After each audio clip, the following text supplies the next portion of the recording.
Well, hello and welcome to the Healthy, Wealthy, Wise show. I'm your host, Corey Sievers, and on behalf of everyone in the Savvy Team Wellness community, congratulations for being with us here for the show. Let me just share you some of what we'll be covering in the show today. First of all, we'll be talking about wellness. It's not that hard. We'll be sharing principles that can dramatically improve your well-being and resilience. You know, overcoming disease and issues and all these things, that can be hard, but there are some fundamental principles that we want to let you in on so that you can achieve an optimal well-being, really. So, and in the Wealthy and Wise segment, we'll be talking about carrots, eggs, and coffee. So the question is, are you more like a carrot, an egg, or a coffee bean?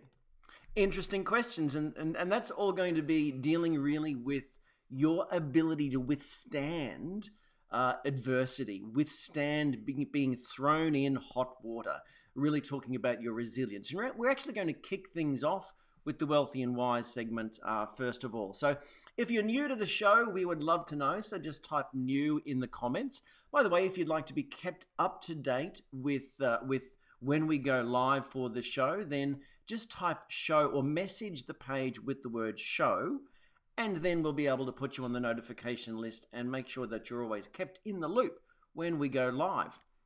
And so look, if you're coming back and you're rejoining, you're a community member or whatever, then congratulations for coming back here for the Healthy, Wealthy, Wise show. We're here in the Savvy team. We're passionate about helping you reach a higher level of health and lifestyle. So, you know, if you can tell us what you want, we can show you how to achieve it. And so that's what it's all about here on the Healthy, Wealthy, Wise show. So, again, if you're new to what we do, we're all about helping you enjoy improved health and lifestyle. And we have a whole range of wellness plans to help you out. And, you know, I guess the key thing is we're here to inspire you, to motivate and guide you to a higher level of health and lifestyle. So looking forward to sharing with you a heap of tips here on the show. So, you know, if you have any questions as we go along, then do please comment. And so, you know, let us know where you're coming in from too. Say hi in the comments, because we're also broadcasting to YouTube via our YouTube channel for the Healthy, Wealthy, Wise show. And we are also on Periscope. We should be. Looks like we're all good to go. So let us know where you're coming in from. Say hi so we can see you. So also what we're doing is, you may have seen that we have a podcast version of the Healthy, Wealthy, Wise show so that you can listen to things. And so what we decided to do is go back to episode 1 and start the podcast building from there. So if you check out the podcast, we're on iTunes, so on the Apple Podcasts platform, as well as if you go to the event page on Facebook or our calendar page on the Savvy Team page, so savvy-team.com/calendar, and look up the show, you'll be able to see the link for the podcast. But otherwise, search us out, Healthy, Wealthy, Wise show on the Apple Podcast platform, but we're also on other platforms as well. So we're here as well with the show to answer any of your questions. So love to hear what you would like to know about, okay?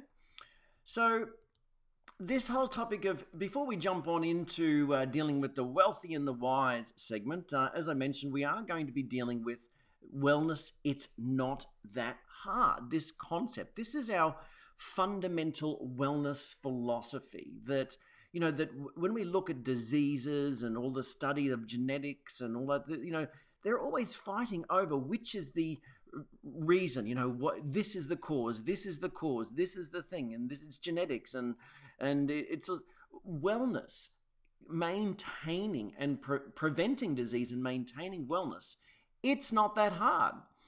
In fact, we assert that it can be as easy as 1, 2, 3, and I'll share that with you during the course of the healthy section, the wellness. It's not that hard. But, you know, if you're joining here on the show and, you know, maybe you're struggling at work with low energy levels or tiredness, foggy thinking, that sort of thing, or struggling if you're studying or whatever, and you just don't seem to have the get up and go that you'd like. Or perhaps, you're a mum at home with a family, and or even a working mum, and you're just struggling with how do you deal with the stresses of life, and you feel wrung out and exhausted, and you just don't know what to do. Perhaps you're in your more mature years, and the brain isn't working like it used to. You sort of feel distracted, fatigued, moody, just plain off, for example. Then maybe that's you. Or maybe you just say, leave me alone.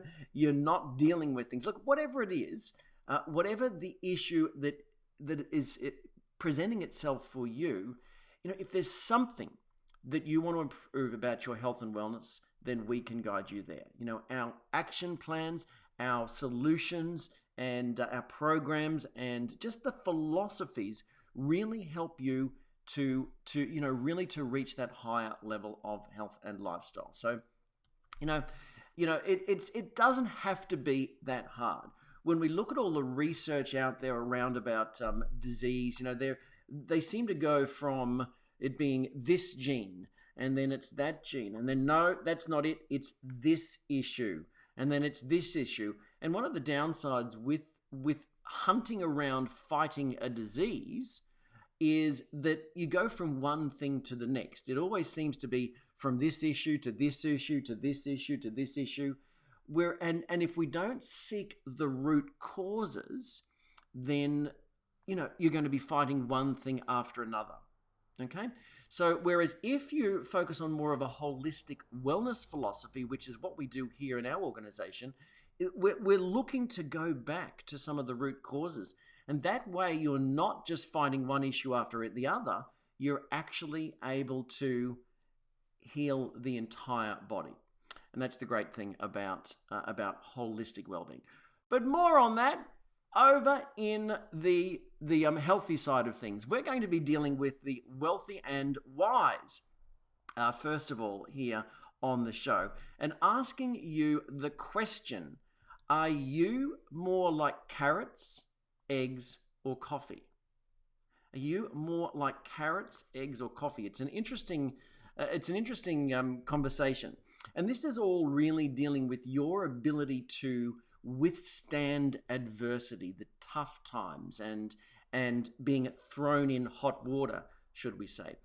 And it's an interesting thought process if you really think about it. And I want you to think about it as we go through this, how you have dealt with things. And this is not how you need to be moving forward. You can make changes. You can make changes in your personal philosophy. And the science of epigenetics, which we'll talk about in the Wellness It's Not That Hard session, means that as soon as you change your thinking, you're going to change the expression of your genetic potential. So you can make changes in your life, your lifestyle, and your health today. Today. It's that quick when you understand the science. So looking at this concept, when you think about it, okay, so are you coffee? Are you more like carrots, eggs, or coffee? So when we think of a carrot is fairly stiff, isn't it? It's fairly firm and crisp if it's a fresh carrot, and so we can easily snap it like that. Whereas if the carrot has been put in hot water, like you, are you more like a carrot when after you get into hot water, you turn soft and squishy and your resilience just disappears? Are you more like a carrot? Okay, so a carrot, see, like a carrot, now that it's a shorter carrot, it's pretty hard. That's pretty firm and strong. So a carrot is strong and firm, but when it's been plunged into adversity, it goes soft and loses all of its resilience. Or are you more like an egg? So an egg starts out, with an external shell that's sort of firm, but a soft and squishy center. So, if you're a person who's strong to the outside world, but, perhaps you're a, gentle and kind and, kind-hearted, softy on the inside, for example, and then you're plunged into tough times, are you like the egg? That you become hard?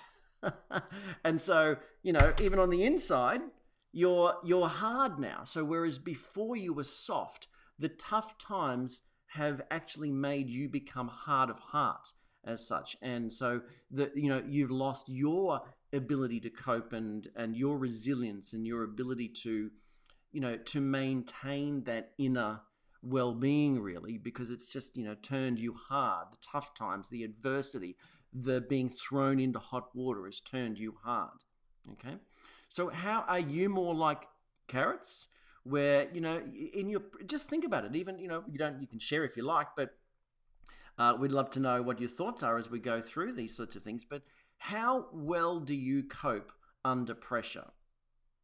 Now, obviously, the more you're being put into difficult situations and able to learn and grow, then the more you develop your resilience. And that's why stretching outside of your comfort zone is so wise, because it develops your resilience. It doesn't necessarily turn you hard on the inside like the egg, and it doesn't necessarily turn you soft and squishy like the carrot. The more you stretch outside of your comfort zone and develop your resilience, then the more you're going to be like coffee. So what does coffee do? Coffee, when it's plunged into hot water, it transforms the hot water. So if you're more like coffee, when adversity hits you, you're more likely to have the mindset to be able to look for solutions and transform the situation. Like in find the silver lining in the clouds of doubt. You're more likely to, even just through your resilience, be able to and in your strength and the fortitude, and you're able to then transform people around you, make a difference, even just transmute the situation for you so that it's a whole different ballgame. So are you more like carrots, eggs, or coffee? We're encouraging you to have a transformational personality and be more like coffee. And you might say, that's not me, I'm a softie, I'm quiet, and all that sort of thing. That is not. Transformational personality doesn't mean that you have to be an out there kind of person. It means that you're able to deal with adversity on the inside, but also still, you're still expressing the right things on the outside, but you're able to sort of keep focused on what you want rather than focused on circumstances around you that could otherwise harden you. So which one are you? When adversity knocks, how do you respond? It's an interesting, how do the people around you respond? How can you be more transformational like coffee? So a carrot might seem strong, as I was snapping it there, but when adversity knocks, it ends up losing its, like when the hot water hits, it loses its strength. Are you more like that? Or are you like an egg that has that soft and malleable inside? You possess a fluid spirit, but after some sort of a tough time like a death, a separation, a business failure, a financial loss, or being laid off, you become just hard on the inside and not a very nice person to be around. Or are you more like coffee? The coffee changes the situation. The actual element that causes its pain is the stepping stone to a new transformational situation. So which one are you? So I guess the thing here, when you're looking at this whole situation, it's believe in your goals, believe in your destiny, believe in the things that you're going for, and don't let the tough times that come along harden you. The old quote that I like is, tough times never last, but tough people do. And that's not to say that you need to become like the egg and stay tough. So, we want you to be more transformational like coffee. And so think about the transformation when you're stretching outside of your comfort zone and everything. How can you reorganize yourself? How can you reorient yourself?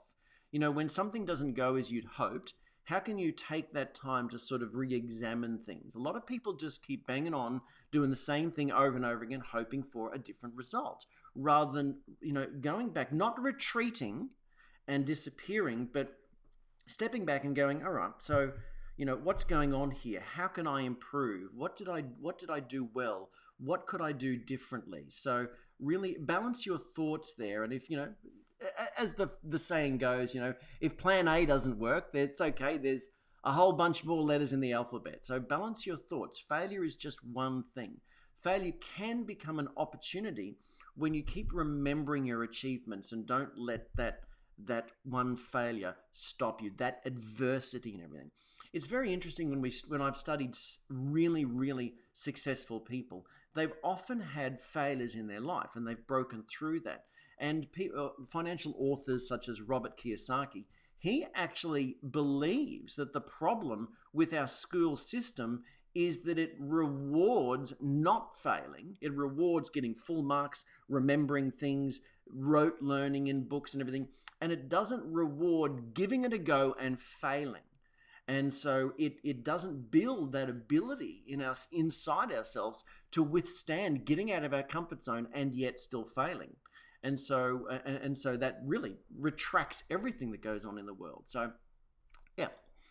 So let the difficulties appear. Let them come.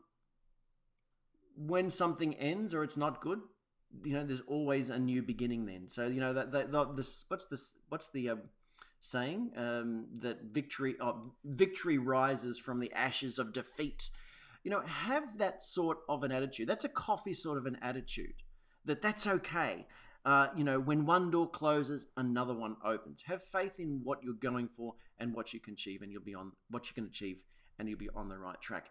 So what I'd like to do now is share a message from Bishop T.D. Jakes, and this is somebody that Oprah on one of her life classes highlighted, put this gentleman up. And I just thought that in this particular part of Wealthy and Wise, it would be really valuable. So let's listen to Bishop T.D. Jakes.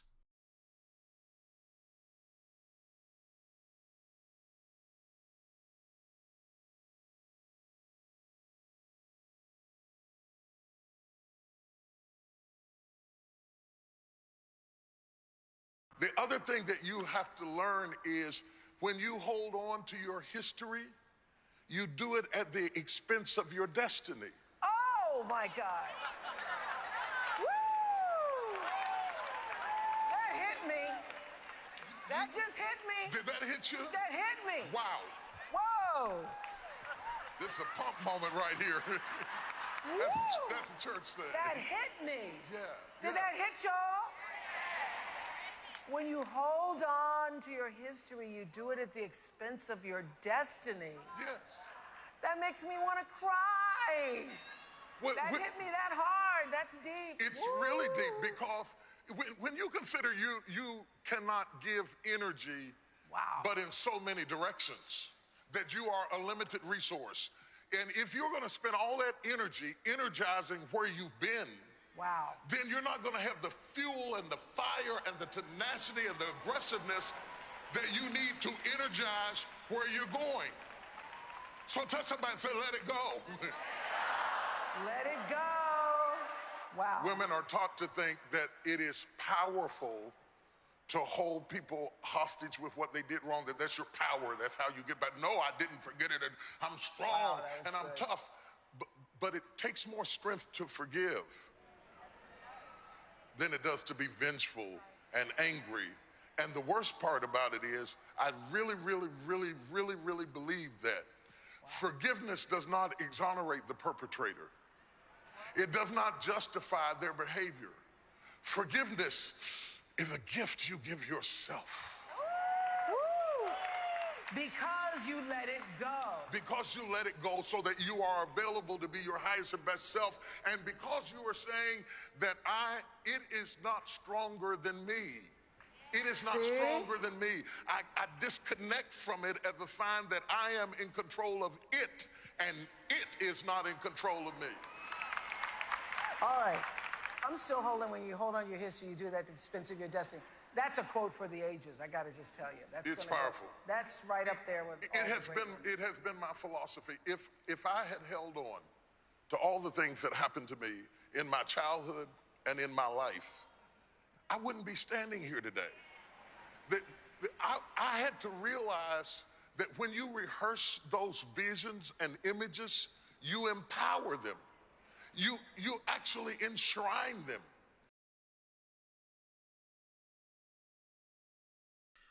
So what are you holding on to? What sort of things are you holding on to that means you're this hardened egg? Or, you know, you've just lost it all, lost all of your ability to be resilient.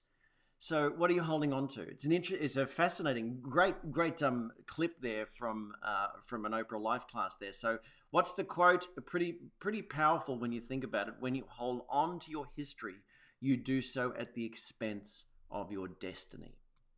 So what is it time for you to let go of? What is it time for you to let go of? So as you're thinking about, we're going to move off this and onto our healthy side of things very soon. So do you have any particular inspirations or insights that you'd like to share? I have a poem that I'd like to share with you as we're wrapping up. Great you could be with us here, Peter. Peter shares that getting out of your comfort zone from time to time creates just enough good stress to ramp up your focus, creativity, pace, and drive, and it helps you to respond to life stress and when unexpected things happen. Yeah. So we often think of stress as being something that's bad. All stress is bad, but eustress as such, not as in eustress, but eustress is good stress.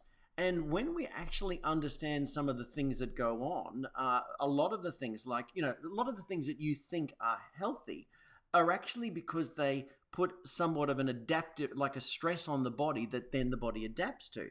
So you may have heard of things such as fasting. So I practice fasting. Fasting is a good stress. It puts a stress on your biology that forces your body to adapt and reach a higher level, in essence. So when you go to the gym, you're putting a good stress on your body that forces an adaptation process.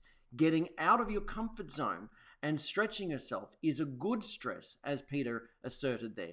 And that helps you develop and grow. You probably didn't even realize this, but taking antioxidants actually is a good stress. The way it works in the body is they're not, it's hard to describe how they work, but they actually trigger somewhat of a stress. The phytonutrients, the polyphenols, for example, trigger a biological stress that triggers an adaptation that leads to the reduction in free radical damage in the body. So a lot of the things that have grown us in our life or that help us in our life have actually been these good stresses. So definitely look for how you can grow. Don't let the tough times harden you. Transform them like coffee. So let me just read this. Again, share your insights. Love to hear your insights. And if you're catching the replay, then again, share your insights with us. We'd love to hear from you. So this...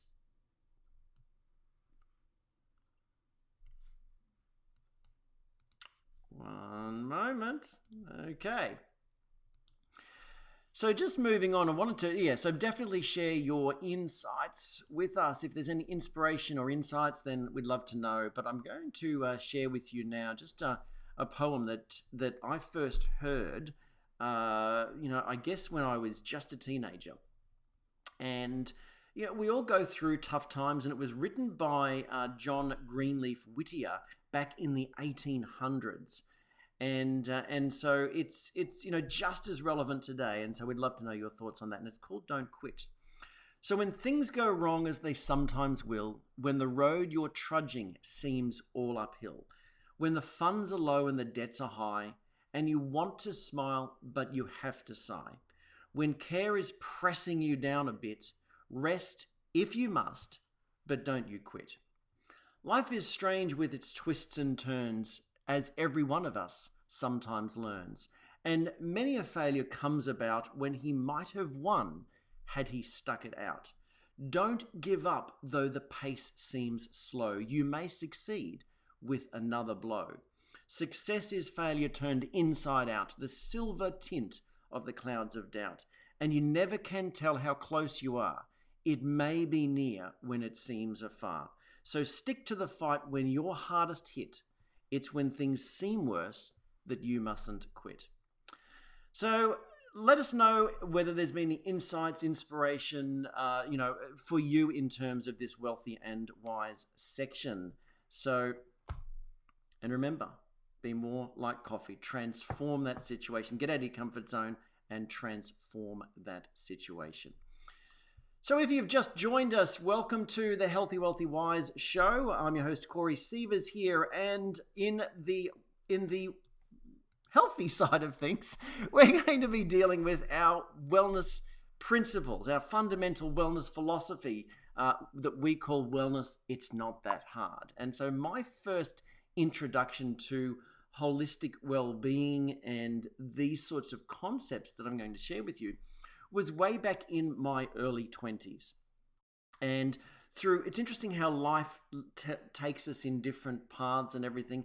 I didn't have any intent on studying wellness philosophies and natural health and well-being and all that sort of thing.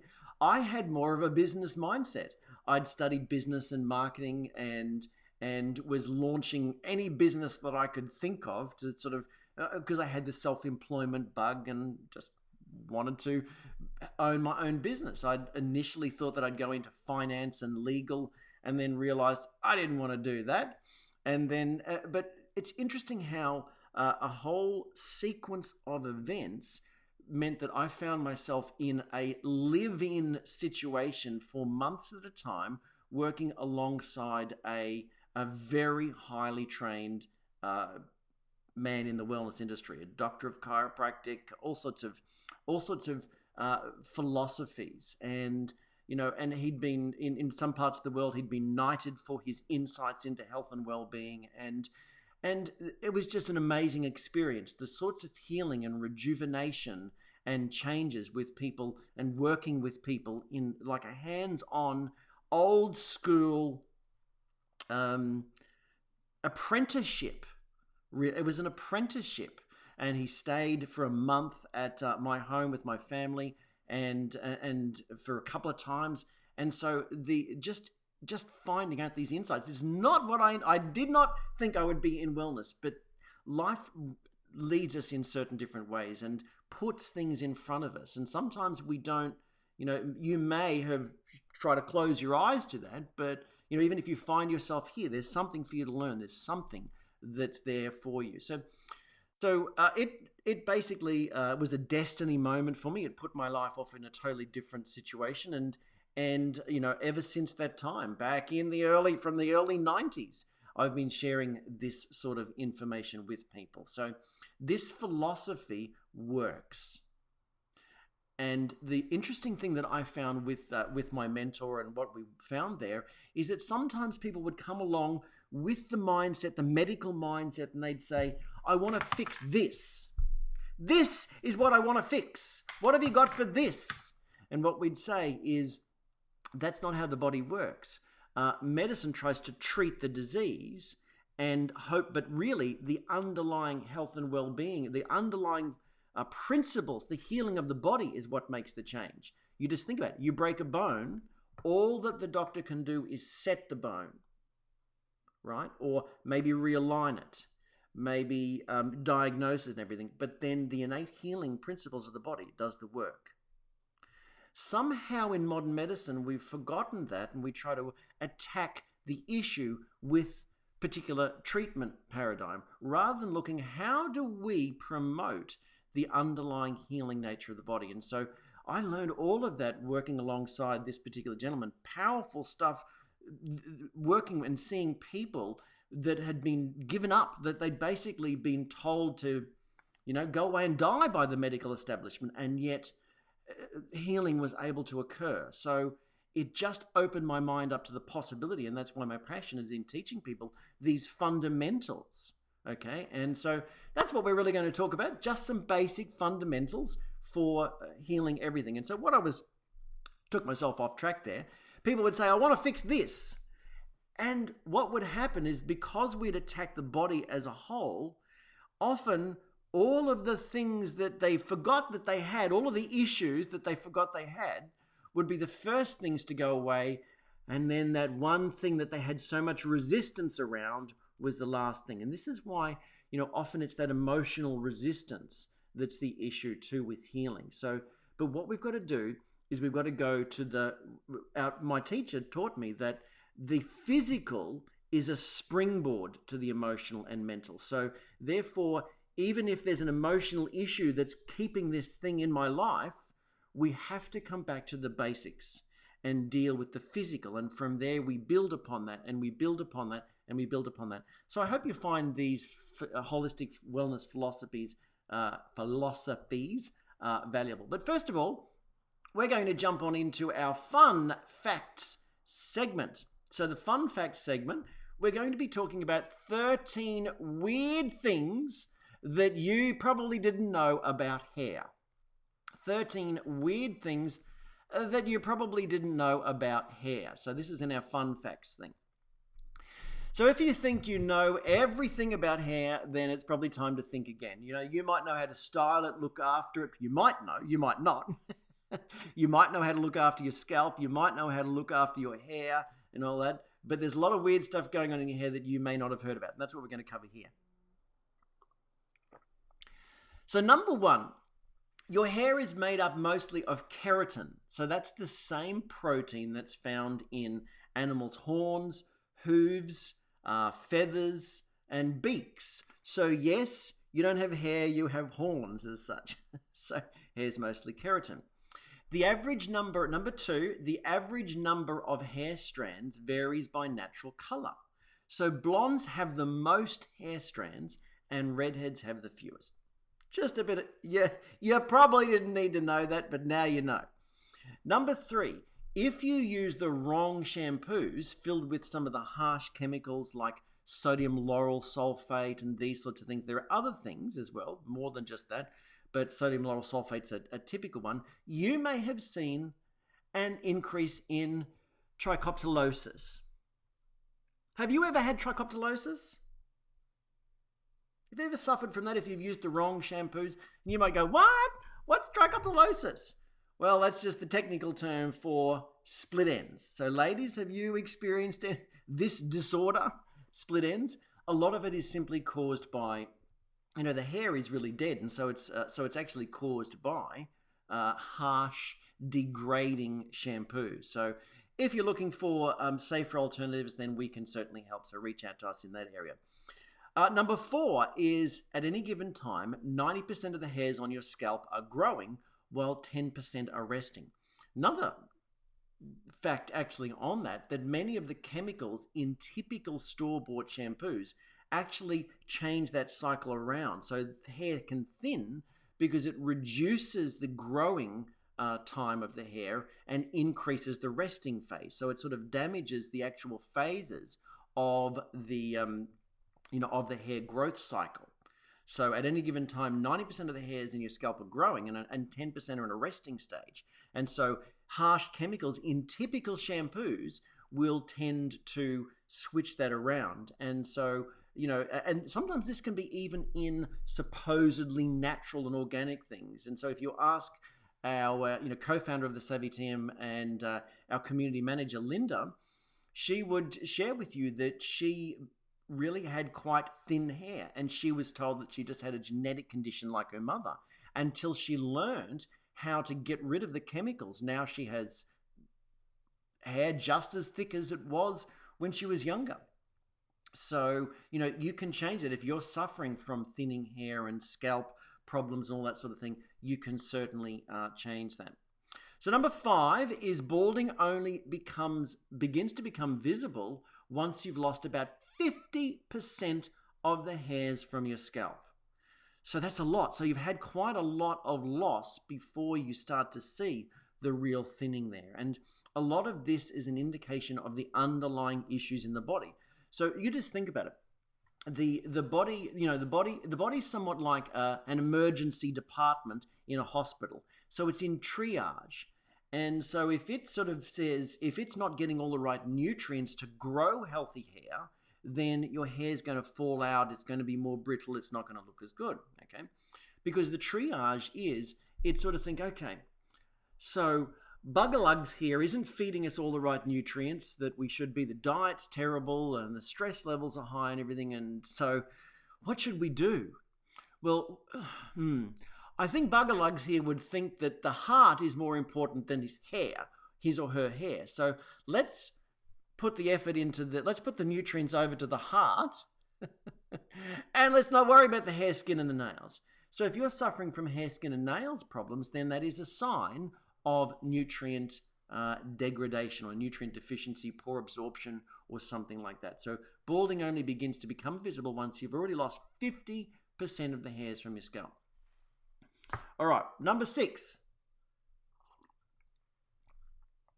Hair acts as a layer of thermal insulation protecting your head.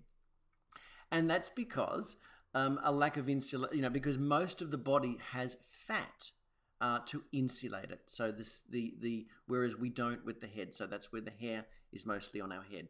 Number 7, when wet, a healthy strand of hair can stretch an additional 30% of its original length. And that's why, ladies, if you've brushed your long hair, so we're talking here about some fun facts for hair.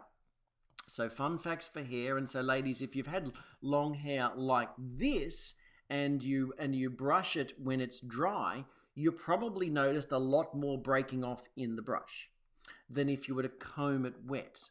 Okay, and that is simply because and especially if you use a detangler or a moisturizing conditioner like we recommend, that you can leave in that nourishes the hair. So, by the way, you shouldn't leave most conditioners in because of the fats and the ingredients that can coat the hair and attract dust and dirt. So, but in terms of that, the strength can be increased, and that's why it's best to comb it when it's wet.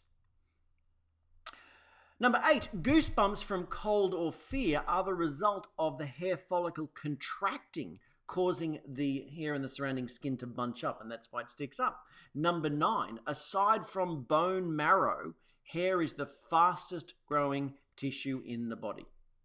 Fastest growing tissue in the body.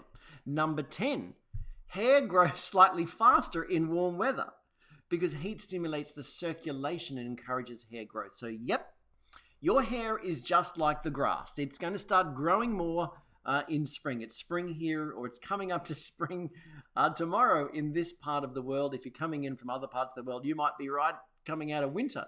But here it's just about to turn over to spring. And so we'll probably see our hair growing a little bit faster, just like the grass. Number 11 is hair contains information about everything that has been in your bloodstream. So your actual hair strand contains information about everything that has been in your bloodstream, including drugs. And that is why it's one of the most commonly used types of things, what's the word I'm looking for, in terms of forensic evidence. Okay, so DNA is like a hair strand. It contains so much information about the last 90 days and even longer in your life that they use it in drug testing. So nowadays, a lot of workplaces force drug testing, and they've used urine testing. But because it can be eliminated drugs can be eliminated from the urine very quickly, a lot of organizations have moved towards hair testing because it stores 90 days of information, at least 90 days of information. Fascinating stuff, hey? That's everything, contains everything about your what's going on in your body. And that's why, by the way, we've used hair tissue mineral analysis tests where we'd send away a snipped portion of your hair and they analyze it and can look at the minerals and the heavy metals and that sort of thing. And that helps us to work out what to do for your well-being moving forward. But nowadays we operate with a technology that actually is able to analyze the hair bulb. So we pluck the hair, and because, again, the hair contains information, but hair is dead. Whereas once we pluck the hair root, the bulb and the papilla and everything, because it was connected to the follicle before and to the sensory system, it has the freshest, most recent information on the energetic and the epigenetic structures in your body. So it gives us the freshest, most recent insights into your body. So we use this particular test, and we take some hair strands from you, put it on basically a resonance machine that reads the signature waves from the hair and sends off that information to a data center that processes it and looks amongst all of the other research that's been done and basically says, here are some of the things that you need to work on based on that hair profile. So, whereas a hair test is looking, a typical tissue mineral analysis test or drug test is looking at the physical residues. Because we're looking at the hair root bulb, it's so much more what they call homeodynamic. It's so much more recent, looking at the energy of your body, and we can see all sorts of things from that. So hair is fascinating when you really understand it. So anyway, so number 12, all hair is dead, with the exception of the hair that's still inside the epidermis of your scalp. The hair papilla and the root bulb is living tissue, and that's why we find so much valuable information in that, being able to pluck hair and being able to read that information, so much more than the typical hair tissue mineral analysis tests. So number 13, the only thing that can't be identified by your hair is your gender. Men's and women's hair are identical in structure. So there you have it. So, by the way, if you'd like to look at one of our tests that can give you our hair analysis tests, we call that our bioinfluence report, because what it shows you is that your biological influences, the things that are bringing you down in health and the things that are putting you up in health. So it really gives you a readout of the things that can help you move forward in a powerful way over the next short space of time. Because it's reading everything that's been going on for the last 3 months for you, it gives you a very current idea of how to go with things. It's not physical things, but it can show you the very specific things that the energy patterns of your body are calling out for. So really, it's what the epigenetics of your body is asking for to help it to move to the higher level of wellness. So also, if you struggle with unhealthy hair, skin, and nails, for example, we have some very powerful. We have a great program that you might like to look at. Our 10 Years Younger Challenge does wonders for the hair, skin, and nails. But in this region of the world, in the Australia-New Zealand region, we have a very powerful blend that's very good for circulatory disorders as well as hair, skin, and nails. So if that's of interest to you, then certainly reach out to us. All right, so as I was mentioning there, that with relationship to that hair test, I'll just show you a bit of information about that, since we're dealing with the whole wellness issue here. So our bioinfluence report really can help you to unlock your wellness potential, because what it can show you, this is the hair test, it can show you all of these different areas that are at play in your body. So it shows key areas there with 800 different influences. It gives you a list of food restrictions to leave out for 90 days, a list of additives that you should avoid, a 90-day nutritional plan, really, self-checks, all this sort of thing. And it's sort of like, and I'll be sharing this with you a little bit later, that when we look at the warning lights that come up on a car, we know what to do, and yet we don't have the same warning lights that come up for us in our body.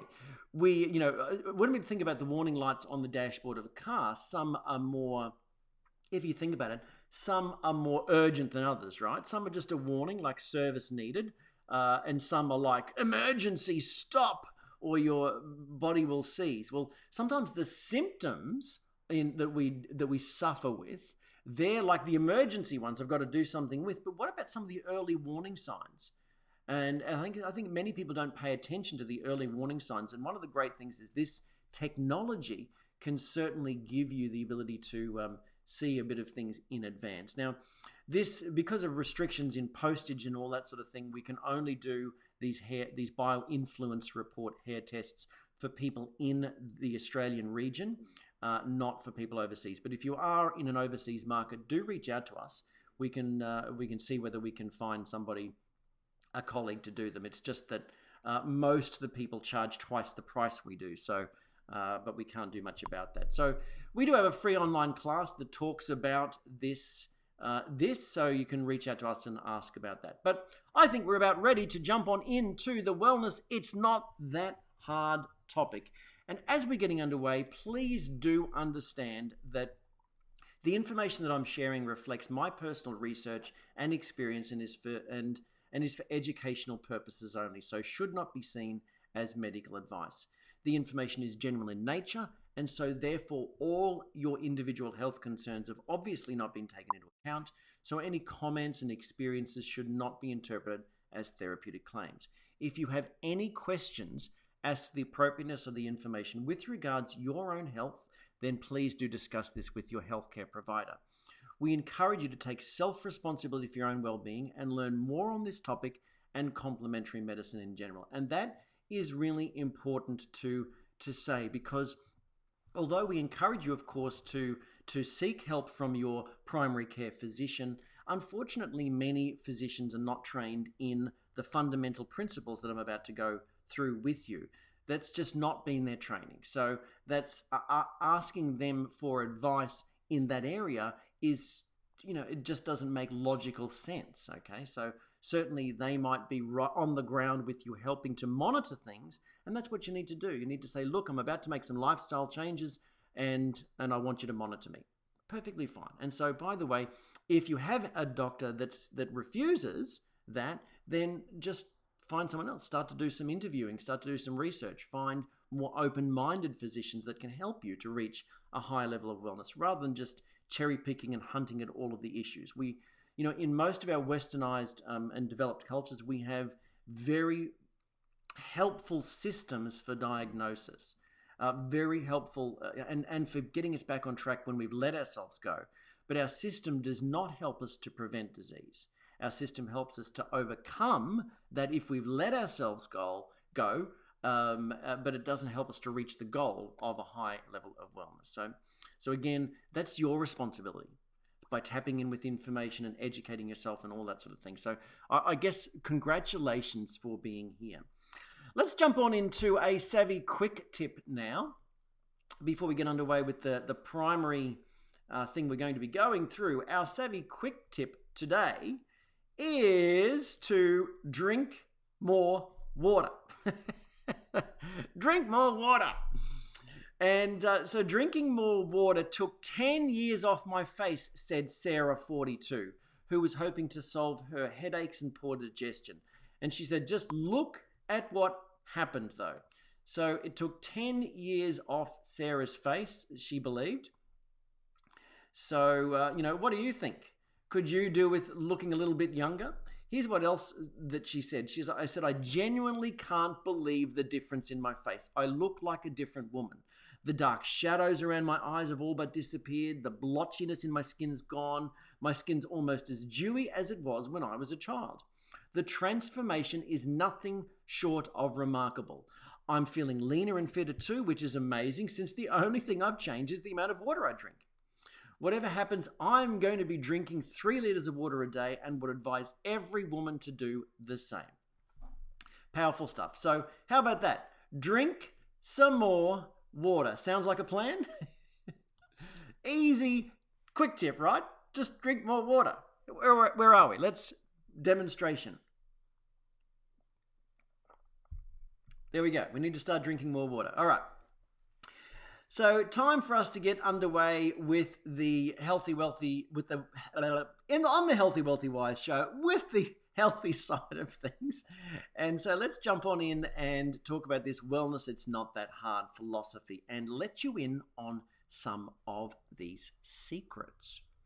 So when Alan learned the secrets, he got rid of rosacea, dandruff, and arthritis. When Carolyn learned the secrets, then the temper tantrums and exhaustion in the family were gone.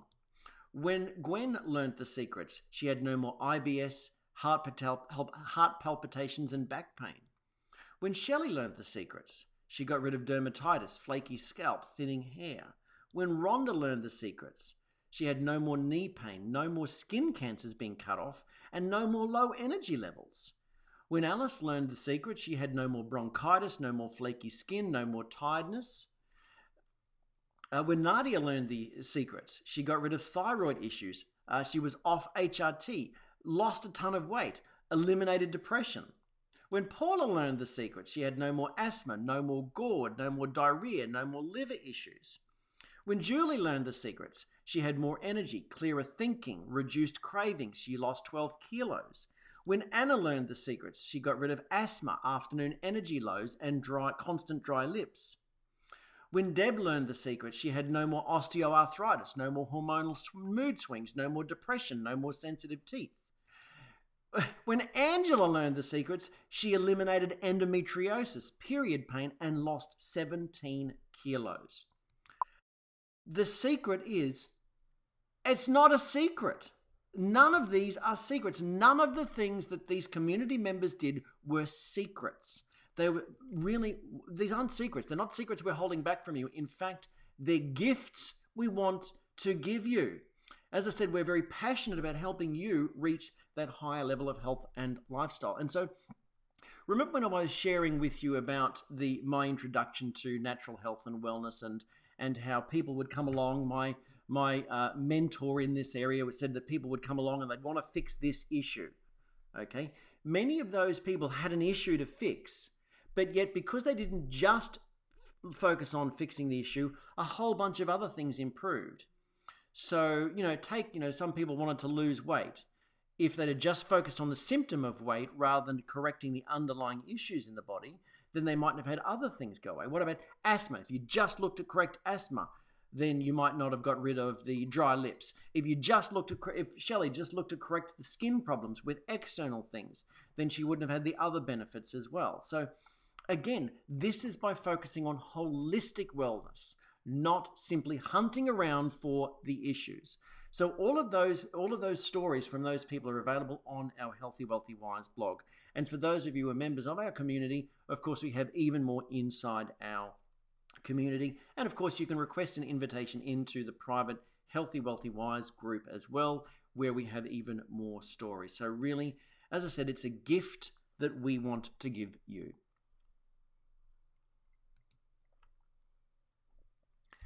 So when we're thinking about this concept of reaching a high level of wellness, you've heard me going on about this holistic wellness. Well, we do believe that holistic wellness is far more than just physical.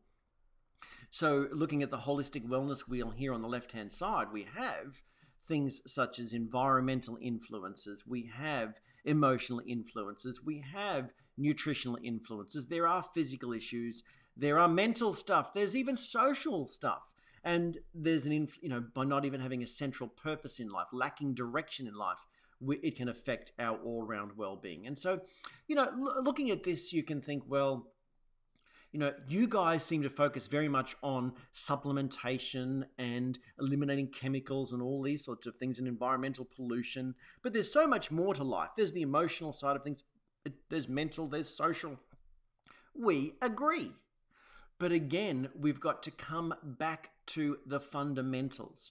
So I'm going to share with you something that was powerful that I learned from my mentor, that he received through a lot of meditation and prayer and self-analysis and all this sort of thing. This was like a poem or like a saying that he received. To search for things beyond our grasp is fantasy, when that which lies within our reach we see has not yet been completed, yet holds the key to that which through right action ours will be. The simplest things in life will set us free. And so that's what he I won't go through that again in this particular session, but we have analyzed that in different sessions. But fundamentally, to search for things beyond our grasp is fantasy, when that which lies within our reach we see has not yet been completed, yet holds the key. So that's the thing right now here. Many people are searching for, what's my, it must have been a past life that causes me to have these illnesses. When right in front of them, they're eating all the wrong foods and being exposed to chemicals and they've made no changes. To search for things beyond our grasp in my past life, when we're not doing the things in this life, that's fantasy. To search for some practitioner to heal us with the wave of a magic wand is fantasy. When we know wellness principles, where we need to live clean, we need to eat savvy, we need to exercise, we need to do the simple disciplines. So that's what, and really when we look at this holistic wellness wheel, definitely we can look across the board and say, do I need to clean up my life in some way? Do I need to get more organized? Do I need to change my attitude? Do I need to, to tap in with more of a community to have that social aspect? Do I need to find a different environment? There's no doubt that all of these things are at play, but what can you change today? What can you change today rather than searching for the things that are beyond your grasp? See, when we look at our little emoticon man here, and so you're not sick on one side and then healthy another. So you didn't just suddenly get sick one day. People sometimes say, suddenly, I was so healthy all my life and then suddenly I was sick. Well, yes, we can have the proverbial straw that broke the camel's back situation where there's just one more insult on the body that tipped us into disease. Okay, but it didn't just happen. It was a gradual progression. We think it just happened, and it's the same thing. You won't have a spontaneous, you're not as likely to have a spontaneous healing where you go from sick to well in no time at all. In general wellness principles, we tend to say for every year that you've done the wrong things and degenerated your body, if you follow general wellness principles and really get serious, it'll take about a month to heal it. So if you've got so if you know that you've been degenerating for the last 20 years and you got really serious about it, it might take only a couple of years before you are like a new person if you followed the principles that we teach here in the Savvy team. So see, it's like this illness wellness continuum. There's a sliding scale. It's not cut and dry. There isn't like some middle point where we cross over from disease to health, or from going downscale from health to disease. It's a sliding scale. So the treatment paradigm by its very nature looks at the signs, looks at the symptoms, looks at where things are going wrong for you, looks at the disability, and seeks to treat that and get you back to a not sick point, a neutral point, a no discernible illness or wellness point. Whereas our paradigm seeks to look for the underlying issues in the body, correct those, and allow the body to heal over time. And that means that you can reach that high level of wellness because you can go way beyond what the treatment paradigm is offering you. And it's complementary, as depicted here. You can start alongside whatever current treatment that you're on. And many, many, many of our community members have got off medication. Their doctors have taken them off the medication because they no longer have the symptoms that warrant it. So again, with the treatment paradigm, you may be seeking treatment, but alongside that, you can work towards improving your health, your lifestyle, your thinking, your connections, and reach that higher level of wellness. And then, you won't need the medication. That's the case for countless members of our community when they tap in and when they continue to learn. And the ones that tap in and continue to learn and grow rather than thinking they know it all, I've got it done, I've got it done, I'll just stay on this, they get better, improving results. Okay, so tap in. All right. We do have a whole wellness community with classes and courses and action plans for our members. So certainly reach out to us and you can request an invitation. The first step would be to fill out our How Can We Help online survey, and then we'll invite you into our How Can We Help, our Healthy Wealthy Wise group, and from there we can make the decision as to the best course for you.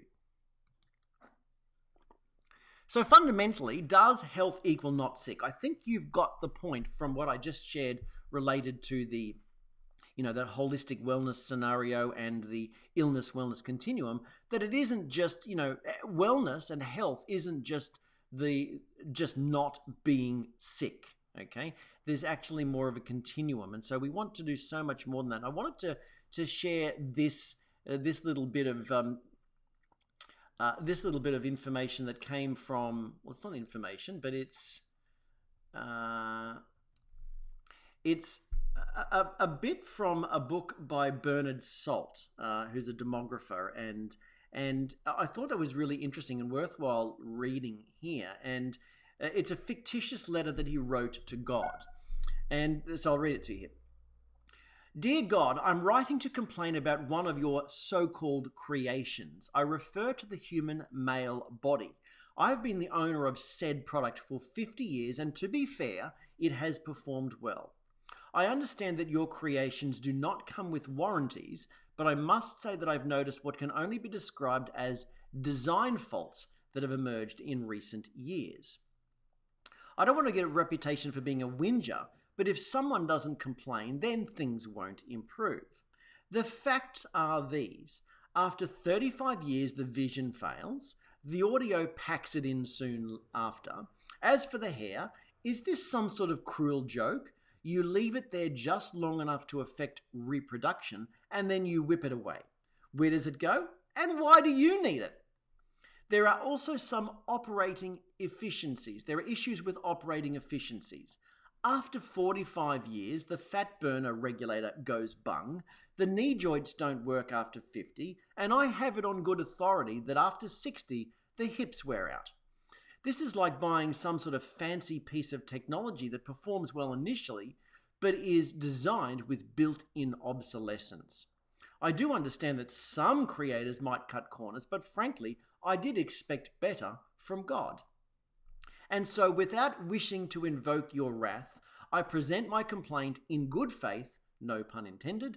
We all make mistakes, and so I feel that you created Adam all those years ago. You might have momentarily taken your eye off the ball. I see that it would be very difficult to retrofit a flawed creation, so what I propose by way of compensation is an extension to the lifespan. Another decade to the 70 I'm entitled to, and we'll call it even. Many thanks. I wish you all the best in your future creations. Yours sincerely, Bernard Salt. And so in this fictitious correspondence, God writes back, Dear Bernard, thank you for your suggestion as to how I might atone for the design flaws in one of my creations. And this is quite interesting. Have a listen to this whole fictitious, because it's basically looking at Bernard's beliefs. Now, he's a demographer and analyst of societies and economics and those sorts of things. He's not a natural health expert. But this is so. Thank you for your suggestion and how I might atone for the design flaws in one of my creations. The fact is, Mr. Salt, the creation you inhabit was designed about 1 million years ago. I like to design a prototype, fling it onto the market, let evolution take it from there and see how it goes. If it's working, I let it evolve. If not, I wipe it out and start a new project. Initially, I focused on reptiles, and then I got interested in mammals. You can't afford to stand still in the creation business. However, my design brief for the human male body was that it should perform well for the time it takes to reproduce, plus a decade or so to nurture the next generation to puberty. I had no complaints about performance in the early years, and the reason is that until recently, the human male body ceased to exist about the 35-year mark. No one at that time complained about failing vision, audio, or fat burners. No one had dicky knees or hips. And the reason is simple. They dropped dead before these design faults had time to surface. I gather you're not interested in death as a solution, Mr. Salt. Let me assure you, it can be arranged. I might add that in the early years, it can be arranged. Where am I? I might add that in the early years, no one complained about plumbing issues either. I know you didn't put that in your letter, but me being God and all, I knew what you were thinking. And so the simple fact is this. You are pushing my product years beyond its use-by date, and frankly, I'm surprised at how well it's holding up. Far from being embarrassed about the purported non-performance of the human male body, I am proud to say that yet another of my creations is performing admirably. I will be providing no guarantee about future longevity, and I am not an especially vengeful God, but I will say I have no idea what's in store for you. In the meantime, I suggest you treat my creation with care, service it regularly, and with any luck, You could get years of service out of it yet. Then again, you might not. Kind regards, God. So, this is the fascinating thing. This is one of the fundamental beliefs out there, that we used to just get killed by a predator before we got a chance to be old. But if we look at back in time, there's evidence of very old people and healthier people in other times too, in Paleolithic times and everything. So that's simply not the facts. I mean, Bernard's promoting it as if that's the theory, that we used to just drop dead. What's happening is we're getting an onslaught. We're not in the pristine environment. We're getting an onslaught of chemicals. We're getting not enough nutrition. So yes, the human male body or female body is performing well under the situation. And so, but that doesn't mean that we can't start to find how we can make the situation, the circumstances better for it to thrive. And that's what we're really all about here in the Savvy Team. And in that particular diatribe there, God said, service it regularly. So what are the service requirements of the human body? What are the service requirements? Well, that's really part of what we're here to talk about. So, Dr. Molly Roberts said that your body will start by whispering, then it'll start talking. And if you don't pay attention, it'll start yelling and shouting, and then you have an illness. And I assert that part of the problem is that many people don't pay attention to the little niggles. Okay, and because there's no treatment, when they go to the doctor and say, look, I have this little niggle, because nothing necessarily shows up as wrong in a blood test or something is within the normal range, we don't do something about it. We think, oh, all's well, I'll just wait till something goes wrong. Well, let's face it, many of our community members have said that they've been told, we'll just keep an eye on that. Like, yeah, you may have a lump in the breast, but it's not, we don't think it's a problem. Let's just keep an eye on it, and when it progresses, we'll do something about it. What? I mean, seriously. So, if you don't pay attention, it'll start yelling and shouting, but then you have an illness, said Dr. Molly Roberts. So, what I assert is that an ounce of prevention is worth a ton of intervention. You may have heard Benjamin Franklin's an ounce of prevention is worth a pound of cure.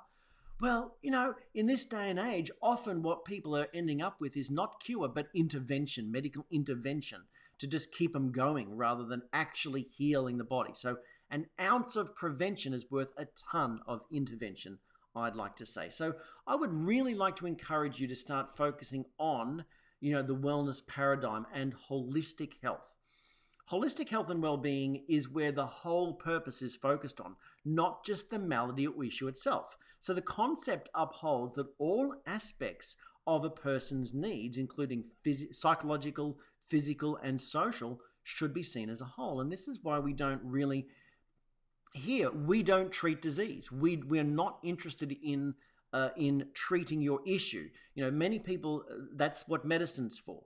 Many people come and say, what do you got for this issue? What do you got for that issue? What do you got for... Again, we look to the systems of the body and how we can holistically help your body to improve its wellness. So we have seen that there are 4 key problem areas. Structural and physical, so your nerves, circulation, not getting enough exercise, injury or trauma to the body, lack of rest, for example. There's the emotional and mental side of things. This is stress, worry, fear, a poor attitude. This does affect our well-being. There's environmental and chemicals from the environment or our home, mold, vaccinations, EMFs. So these electromagnetic frequencies, and this is a lot more today in this day and age with Wi-Fi and 5G and all of this. And then there's nutritional. So what's your diet like? Is there a lack of nutrients, for example? So what we like to do is say, let's keep that super simple. How do we focus on the absolute basics? So we assert that there are 2 fundamental or underlying causes of the majority of poor health. And that is excessive toxicity from some source and a lack of nutrition. Okay? And so if the body was receiving enough nutrients and less toxicity, then we'd be more likely to thrive. And so I assert really that this is what we're dealing with in this day and age. We think about that whole Bernard Salt thing and sort of saying, yeah, the human body would die at age 35 or whatever, just enough time to reproduce, and then that's it. And it's because of predators. Well, if we think back to that, that might be the case, but also there were no chemicals and a rich, healthy environment. We lived in a natural environment. Okay, we weren't exposed to toxic blue light. We were exposed to the proper, healthy sunlight. We weren't exposed to toxins in our home. We were grounded on the ground. We weren't way up in the air in steel reinforced buildings. There's a whole bunch of things that used to happen that we often just ignore in terms of natural health principles. But fundamentally, we assert that the first things that we need to take care of are these two. So let's look at excessive toxicity.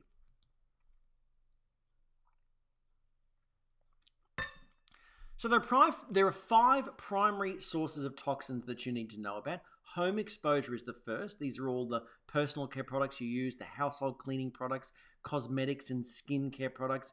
These are now known to have endocrine disrupting properties. And so it's very important to change to safer. Now, medication will also can produce toxicity in the body. It can destroy your microbiome that's in your gut. It can actually harm your liver. It can affect other organs in the body, and it can build up in the tissues of the body. Now, obviously, if you're on medication, you don't just stop it, but you work with your doctor, you express your desire to eliminate the medication if at all possible, and you work towards improving your health. Now, if you're not going to improve your health, if you're not going to improve anything about your health and you're not going to do anything else, then of course you still need the medication. So many people say, well, I don't want to do anything else, but so I want to get off. You got to take some action most of the time. And so if you're currently on medication, then the first thing is to improve your lifestyle, improve your diet, improve your health, eliminate chemicals, do the things that we're about to talk about.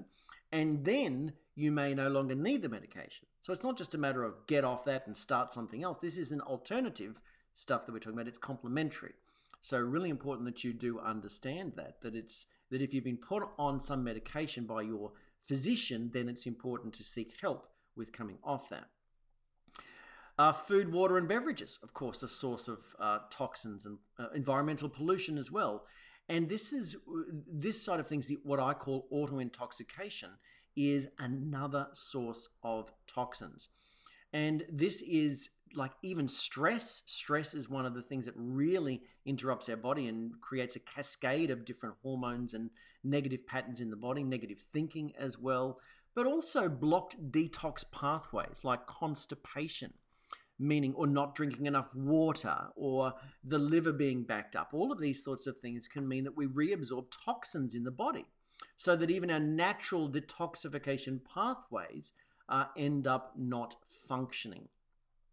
So what I'd like to do now, just on this whole toxic issue, is share with you a video called The 10 Americans. And this is put together by the Environmental Working Group. And so I think you'll find this really valuable. So let's play that now. One day, we collected a sample of blood from each of these 10 Americans, and we sent it to a laboratory to analyze it for 413 different toxic chemical pollutants, pesticides and industrial chemicals alike. Of course, scientists have been studying pollution in air, in water, and land for decades, but it's only recently that they turned to the study of pollution in people, and that's what this project was designed also to do. There are hundreds and hundreds of toxic chemicals in the air in the United States, hundreds of millions of pounds emitted each year. But we know for a fact that none of these 10 Americans were exposed to these chemicals by virtue of the air that they breathed, even though we found some of these very chemicals in these 10 people. Could also have been the water that they drank, and believe it or not, some drinking water does start off looking like this before it's treated. But we know for a fact it wasn't the tap water. Of course, it could have been food that was the route of exposure, but we know for a fact that none of these 10 Americans were exposed to the chemicals we found in them as a result of food that they bought at the grocery store, bought at a restaurant, and consumed. That was not the source. What about personal care products?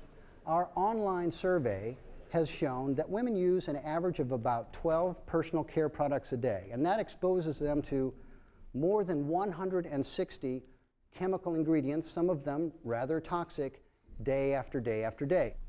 Men, the exposure is about half that because they only use about half of the personal care products that women use. But some good news, this is not a gloom and doom presentation altogether. Almost all of the men were found to use both deodorant and toothpaste. So there's kind of a silver lining there. These 10 Americans weren't farm workers, they weren't factory workers. And when the results came back from the laboratory, we had found 287 chemicals in just those 10 people.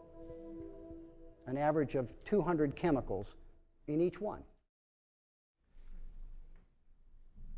When you look at the chemicals by category, it's kind of astonishing. 28 different waste byproducts, dioxins, furans, things that come out of incinerators, smokestacks. 47 different consumer product ingredients, the flame retardants in these lights and this projector, Teflon chemicals, Scotchgard chemicals, pesticides. But for my money, most disturbing of all, we found 212 industrial chemicals and pesticide breakdown products that had been banned 30 years before we took those blood samples and sent them to the lab in 2004. Who were these 10 Americans? How were they exposed? Well, the truth of the matter is we don't really know very much about these 10 people. About the only thing we know is that as the exposures took place, all of them looked something like this.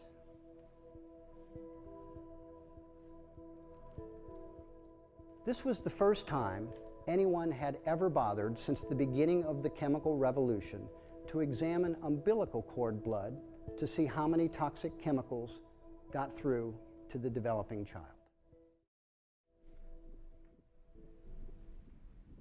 Here's another view. This baby is receiving about 300 quarts of blood circulating to him from the mother every day. The nutrients that are allowing the baby to grow, the oxygen that's allowing the baby to breathe. This baby, like all babies at that age, does not have a blood-brain barrier. That means that the tissues of the brain, the cells of the brain, are not protected as they will be in later life, just a few months from now, really, to protect him from the chemicals that would pass into those tissues and those cells.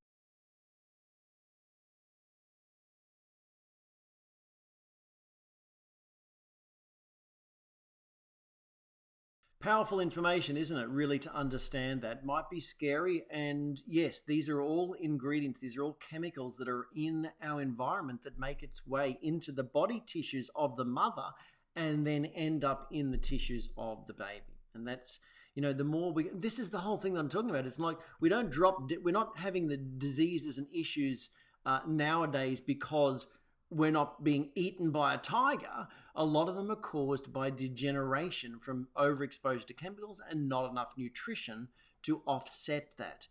And that's the issue that I believe that we're dealing with. So I assert that they're the two fundamentals. And remember, to search for things beyond our grasp is fantasy, when that which lies within our reach we see has not yet been completed, yet holds the key to that which through right action ours will be. The simple things in life will set us free. Powerful. So this is the thing. We need to decrease the chemical load from all sources, and we need to then venture to increase nutrition as well. So notice here, so yes, pollution. So Rehab Rules said here on over on YouTube that pollution in people, interesting idea. It is an issue, and as depicted there by the Environmental Working Group, there's no reason why these chemicals should be, well, it's not any fault of the fetus that these chemicals were there. It was actually the parents not being as clean as they can be. Now, it's true that some of these chemicals are environmental pollutants that we can't do anything about. As they said, they've been eliminating or banned years ago. But what about the things that we can do? In 3 weeks, you can eliminate the blood levels of some of the chemicals that 80% of the chemicals, that are from just personal care and home care products and all that sort of thing. 3 weeks and the levels will come down. We can't change the environment. We can't change the chemicals that are in the water. We can't do everything, but we can change what we put on our skin and we put into our body. And within 3 weeks, you notice the levels in the blood decrease. And that makes a huge difference in the impact on your body. So yeah, definitely an interesting idea. Pollution in people. So thanks for some of your comments. Yes, death is not a solution, referring back to some of the the Bernard Salt comment that we were talking about there. Very good. Death is not the best solution anyway, not an ideal solution. Yep. And so Linda writes in, yes, 3 weeks can make a big difference. Absolutely. All right. So if you would like to explore more about that issue, especially the personal care issue, then we have a free report on 15 ingredients that you might want to eliminate the use of immediately. This is part of a list of over 3,000 that we avoid in the products that we tend to recommend here in this organization. So, but you can reach out to us, ask us for the report. In fact, if you're joining us on Facebook, then just message the word toxins to us, just toxins, and we'll send the report back to you. We also have a free online class, what we call the 9 Nasties, where we actually go through that. And if you're on Facebook, if you message the word nasties to us, we can send you the link for that. But what I wanted to do now is actually share with you another video, because people often then say, well, what do I do? I'm using organic stuff. And so Linda may even chime into the comments here that her hair was thinning and falling out, and she was using things that she thought were safe and natural and organic and everything. Just, buying the marketing, really. And they call that greenwashing.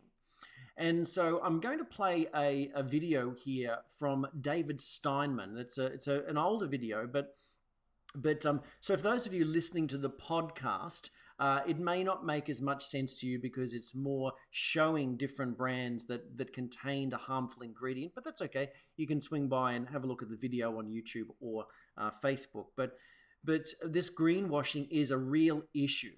Okay, there's no legislation around what natural means, around what organic means. So, like, for example, a company can say contains organic ingredients if it contains one ingredient that is organic amongst a whole lot of toxic ingredients. Because, quite literally, it contains an organic ingredient.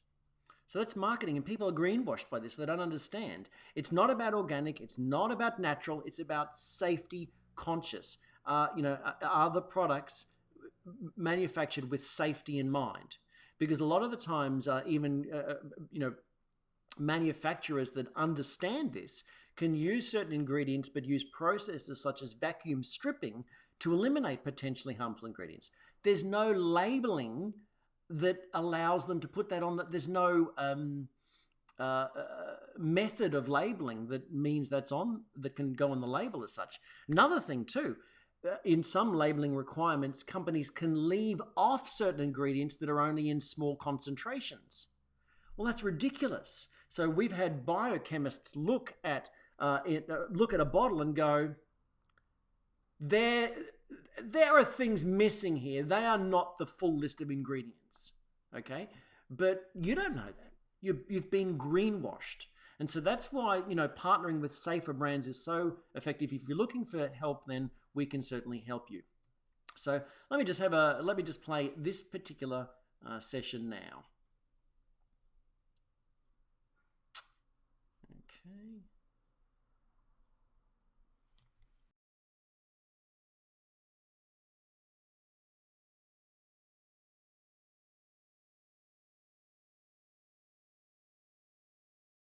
consumers are walking into health food stores and they're looking for a safer, more natural product because they know that this country is insanely addicted to oil. We are so addicted to oil, we bathe our children in oil.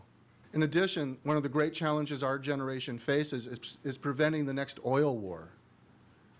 You know, oil only has a bad scenario, but it gets from bad to worse. The worst case scenario is in 10 or 15 years, our children are going off to fight another war based strictly on scarcity of oil. Well, 4% of every barrel of oil is devoted to starter feedstocks like ethylene oxide. So when consumers start buying personal care products, cosmetics, household cleaning products, gardening supplies that are free from petrochemicals, they really are making a difference. I call this Green Patriot environmentalism. This story really begins with Mystery Inc. and my own kids. My kids love the cartoon characters like Scooby-Doo. They love Bratz. As I was writing Safe Trip to Eden, I decided to explore what's really in these products. I started testing these products and found that virtually every kid's bubble bath and shampoo product is contaminated with 1,4-dioxane. None of the products listed 1,4-dioxane on the label. The reason why 1,4-dioxane is in there is that companies are using fairly harsh detergents as their starting materials. These ingredients are called sodium lauryl sulfate. These ingredients are so harsh that the companies have to find ways to soften them. And they do this by adding ethylene oxide to the raw material. Now we know that ethylene oxide causes human cancer. Cancer is the second leading cause of death among children aged 15 and under in the United States today. That's not because they're smoking more or eating fatty foods. It's often because of their exposure to chemical carcinogens in little amounts in many different products. So my next question was, well, where do I find safe products? So where do I go? I go to the natural products industry. Here are the best products in the world, I'm thinking. I'll go buy some products, I'll have them tested, they'll be free from this contaminant, problem over. But it wasn't so simple. One product labeled themselves as Giovanni Organics. Another product, Jason, labeled themselves as pure, natural, and organic. I ended up taking these products to the same laboratory that had tested the mainstream products, and these products were also contaminated. Some of the products from the natural products industry were actually more contaminated than the products I was buying in drugstores and supermarkets.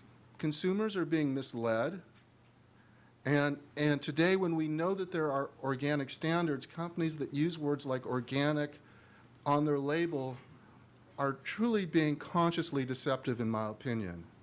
The good news is there were many products that were free from this contaminant, and there is an easy way for consumers to find these products.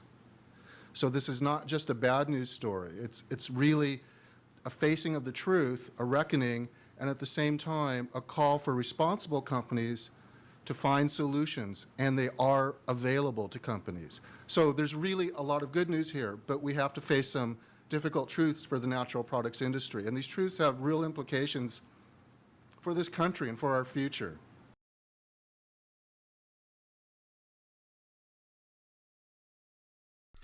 Powerful information, hey? So, really, so we can help you change to safer. This is one of the things that Linda wrote in.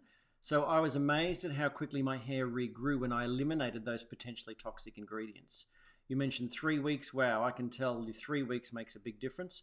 And I think Linda noticed within, remember earlier when I was talking about the fun facts of hair, that the hair follicle, what can happen is these harsh ingredients can slow down the growth of hair and speed up the hair falling out. So I believe that because 3 weeks can make such a huge difference, and it can make an immediate difference on not putting the harsh ingredients on the scalp and degradation of the hair follicle. I think Linda said in 6 weeks she felt like new hair growing up, like it was grass growing. And that's the thing, you can make changes so quickly, but so many people do basically underestimate the power of this.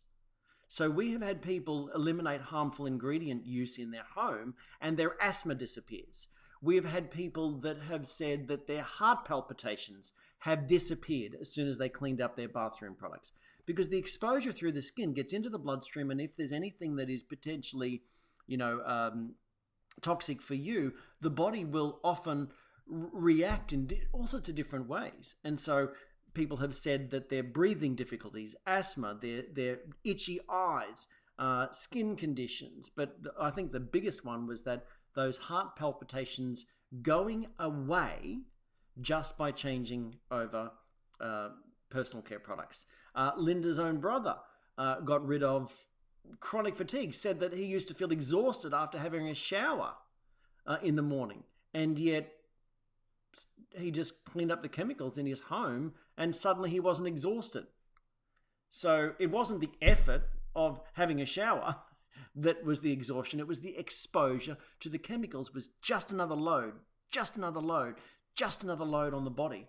And that can trigger immune responses and all that sort of thing. So definitely reach out to, so Linda writes in that immediately that her and her daughters stopped using the supposedly organic natural ingredient products, that the hair stopped falling out. It was evident that she saw that there was not, she was used to cleaning hair out of the drain every day from having daughters in the house, everyone with long hair and all that sort of thing, and that stopped happening.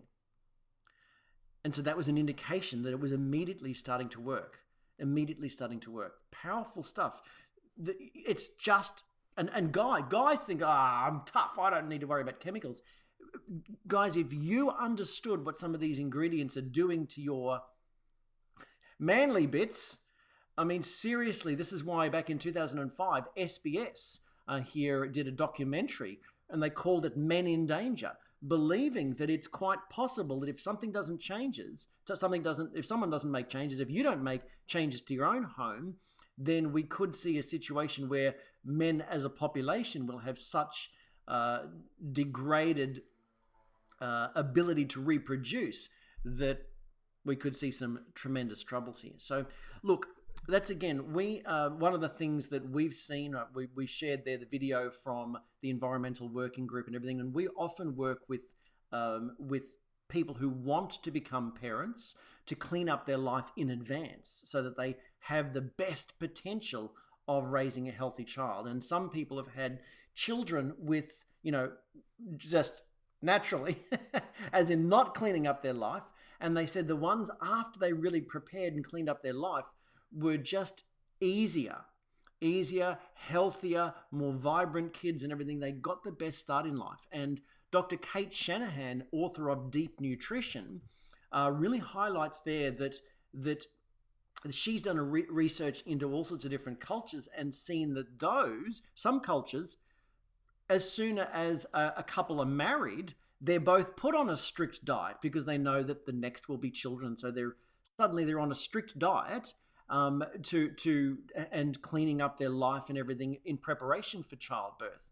And yet, what do couples in the Western world do? They're on like a party after getting married or whatever. And so it's just so important to clean up your health because it'll change things now, and it does impact the next generation, as depicted by that clip that we shared from the environmental working group. Yeah, ho ho, no libido. Yes, exactly. So your gun may not work as intended. And let's face it, look, men often won't talk about this sort of issue. And it's really difficult to talk publicly. And so certainly, even though we've had solutions and everything, often men don't reach out because they don't want to publicly say that. So we have to have ways of being able to help them more privately, because it's really hard. We don't get, if I was to do a session on erectile dysfunction,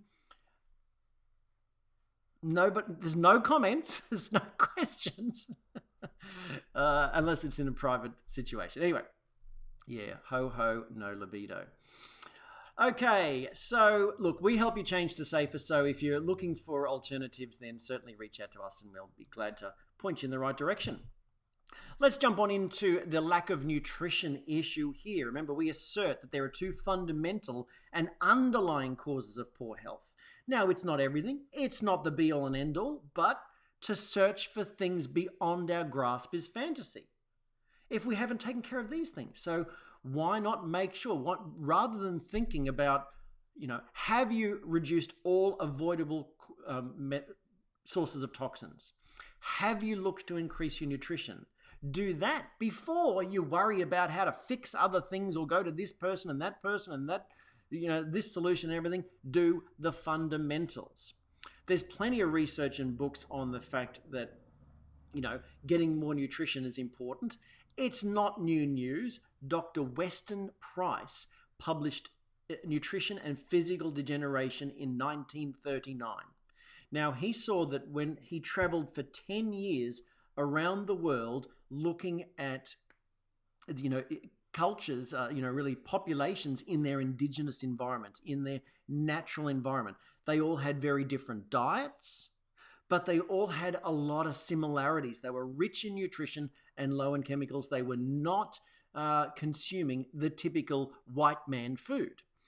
And so he believed that it was the commercially preparing and storing foods that stripped away the vitamins and minerals necessary to prevent diseases.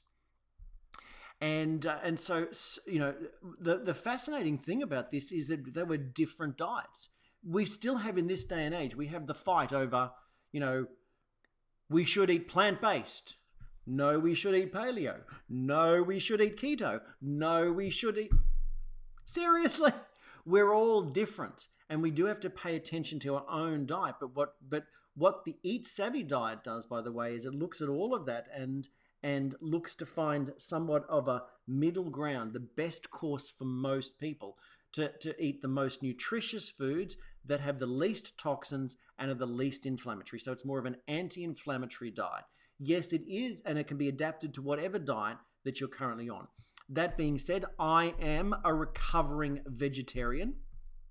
I'm noticing in the vegan community, there are a lot of previous vegan influencers being hauled over the coals for the fact that their health suffered, like with big social media followings and all that sort of thing, and they had to start eating eggs and fish, for example, to balance their health out. And that's why I was a vegetarian, but also eating eggs and fish. And my health blood sugar transformed when I started to eat meat again in 2005. So look, just we can't be too pedantic about anything, because I do believe that I do believe that it's worthwhile looking at the blood group diet by Dr. David D'Adamo. Peter D'Adamo. Although that's been debunked by many experts, I do think that there are some fundamentals there. So, meaning that we do have some metabolic typings and some DNA similarities based on our ancestry. And so one simple way is to look at your blood group. And so O-type diet are the typical meat eaters. And so I was vegetarian for 10 years and got worse. I'm an O-type. When I started to eat meat and follow the traditional principles of human diets around the world, then and put together the Eat Savvy diet over the decade of my research since I changed from being a vegetarian, then my health has improved.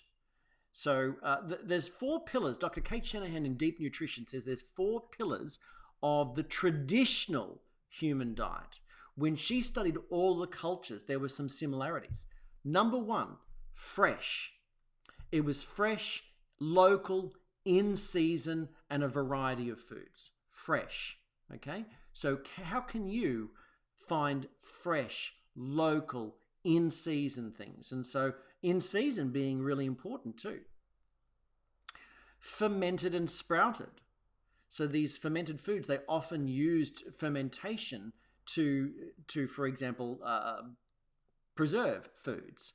And yet that also meant that the lactofermentation produced a lot of beneficial bacteria that fed the microbiome and et cetera, et cetera. So fermented foods are in a lot of different cultures, okay? Differing foods depending on where they're at. So there's this fight over dairy. Is dairy good? Is dairy bad? You should eliminate dairy and all that sort of thing. So I think I do okay on dairy. But then I have my heritage is sort of more Danish and German and all this sort of thing. And Dr. Weston Price found villages in a high Swiss village that lived almost entirely off vegetables and dairy products. And they were healthy, strong teeth. And that was part of his research into the belief of what he called activator X, which is now known as vitamin K2, rich in high-fat dairy products.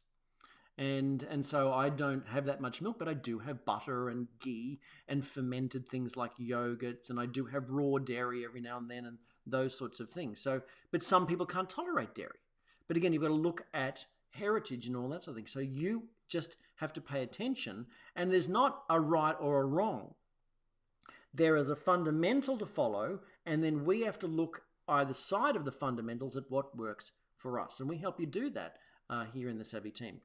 So number 1 was fresh. Number 2 was fermented and sprouted. Number 3 was the cultures tended to eat meat on the bone. So stews, like in other words, it was a lot of stews, like the whole chicken in a pot, not a lean chicken breast that's been de-skinned and everything. When we get rid of the bone, we get rid of the skin, we get rid of all of the collagen that can help to keep our skin, our hair, our ligaments, our joints healthy. So we've eliminated that. We eat lean chicken breasts. Interesting, isn't it? So meat on the bone was one of the 4 pillars of an ideal traditional human diet, according to Dr. Kate Shanahan's research. And organ meat was another one. Organ meat was the original supplements. So liver, all of the liver and kidneys and brains. I remember as a kid, Dad coming home with tripe and thinking, that's gross, I'm not eating that. Rich in collagen, absolutely rich in collagen that can be broken down and used as building blocks to rebuild your own collagen. So we are collagen deficient in this day and age. So here in the Savvy team, we have collagen supplements that are bio-optimized so that they get in to deal with the deficiency really quickly. But over time, we want you to also rebuild through getting more collagen sources in your diet. The challenge is, nowadays, people are told, drink more bone broth, get more collagen, everything, and it just takes a while for them to get the results from that. So that's why, a bio-optimized form makes a huge difference in the now as you rebuild your health over the long term. So, yeah. So organ meat, anyway, was the original supplement. So I would encourage you to download the free Eat Savvy Diet. It's really just about, it's a helpful cheat sheet. We have principles on the blog, 12 principles to follow. Really simple. You'll find that within the first month, you're going to feel different, okay? And from there, we can really work on, I guess this is sort of like a little bit of the first 30 days are a bit of an elimination diet to see whether you're going to eat up on the top end of the spectrum, up in the green area at least most of the time, see how you go. And then later on, after you've rebalanced some of your issues, you've tamed inflammation, you're feeling better, you can then start to maybe reintroduce some potential foods one at a time so that you can identify whether you do have an intolerance to that food. See, one of the biggest issues is that people, for example, say, oh yeah, I'm not allergic to dairy. I went off dairy and onto soy, and I actually felt worse, so I went back onto dairy. Okay, but did you ever try eliminating both dairy and soy? Because going off dairy and onto soy is bad news, in my opinion. So some people have tried that. They've said, oh, I went off that and I went onto rice milk. And I felt worse on rice milk, so I went back onto dairy. Okay, well, I don't think that rice milk is a particularly healthy thing. I would prefer to eat the natural dairy food if it's not heavily processed. Both of them, commercial dairy and rice milk, are both heavily processed packaged foods. So, and so you've got to ask, what does it offer me as an advantage? And so I think there's more advantage sometimes in fermented dairy than there is in packaged nut milks. Make your own nut milk. Soak almonds, for example, and then lightly blanch them. Make almond milk in a high-speed blender. Great, but not when it has maltodextrin and other preservatives and things in there the way it has in a package. I understand we need convenience food nowadays, but the more we can eat naturally, the better our health is going to be. So one of the key things here about when we compare traditional diets compared to our modern diet is that there's a mineral decline generally in the population. And so then if we look at individual foods, many people will say things like, all you need is a balanced diet. Well, that's great. Well, first of all, we have disagreement as to what balanced diet means. And secondly, what about if the foods that are in our balanced diet are now no longer as nutritious as they once were? So there's been an 80-year decline in the mineral content of one medium apple. So there has been a decline in calcium, a decline in phosphorus, a massive decline in iron, slight decline in potassium, and a massive decline in magnesium. So then we've seen reduction in the quality of meats as well. So, and when they've been able to do direct disease nutrition studies. So when minerals go down, for example, diseases can go up. So this was looking at the changes in the reported chronic diseases as associated with mineral deficiencies. So heart conditions going up. And we're seeing a decline in the dietary intake of chromium, copper, magnesium, potassium, and selenium. Now, this is not necessarily causative, it's more correlative, but nevertheless, it's very interesting. As we see minerals go down, diseases go up. Chronic bronchitis, okay? So a 55% increase in chronic bronchitis over the study period, and a corresponding decrease in copper, iodine, iron, magnesium, selenium, and zinc. And so we can see these sorts of things, that there are certain minerals that have been directly linked to issues. So certain mineral deficiencies that have been linked to health conditions. So what we need to do is we need to supplement. Really, if you're not perfect with your diet, it just makes logical sense to supplement. So you understand when you're growing a plant that eventually the soil just has nothing in it, and you either need to replace the soil or you need to fertilize the plant. So it is true that a plant can grow in practically nothing if it's hydroponically grown. So in other words, all the nutrients are in the food that you give it. But there's a lot more that goes on in the soil if we understand soil biochemistry, soil chemistry. That includes microbes and all sorts of things there. So when we look at, if we liken the soil, which is what's going into our body, supplements and foods, then we need amino acids, we need vitamins, we need minerals, we need enzymes, we need all these micronutrients to feed all of the systems of our body. The systems of our body, like branches of a tree, don't function if we don't have the nutrition coming from the soil. So we need 90 nutrients for optimal well-being, made up of trace and macro minerals, vitamins, antioxidants, amino acids, essential fatty acids, and we can liken the gut ecosystem or the microbiome to the soil being healthy and able to process the nutrients and the food that are in there. So one of the biggest issues that we see in modern farming is that the chemicals can kill the microbes in the soil, stopping the transfer of elements from the soil into the plant. And so the plant needs more fertilizer that's readily available because the microbes are partially responsible for converting what's in the soil to an absorbable form for the plant. Sounds awfully like us. Much of the research today is on the fact that chemicals and drugs, medication, our lifestyle has damaged our microbiome, our soil. And so we need to rejuvenate the soil. Gardeners, landscapers know.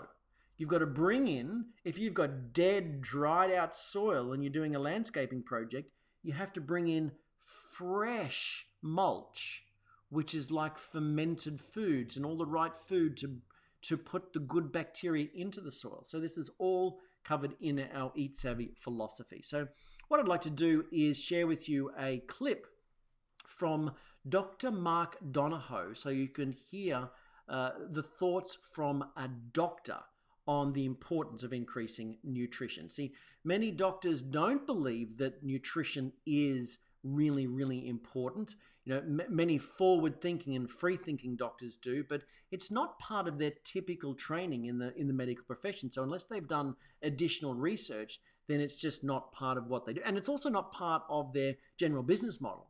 So, you know, it doesn't make sense to ask about nutritional supplementation from a doctor because that's not what they've been trained in. But here is somebody who did train themselves up in functional medicine, and here's what he has to say.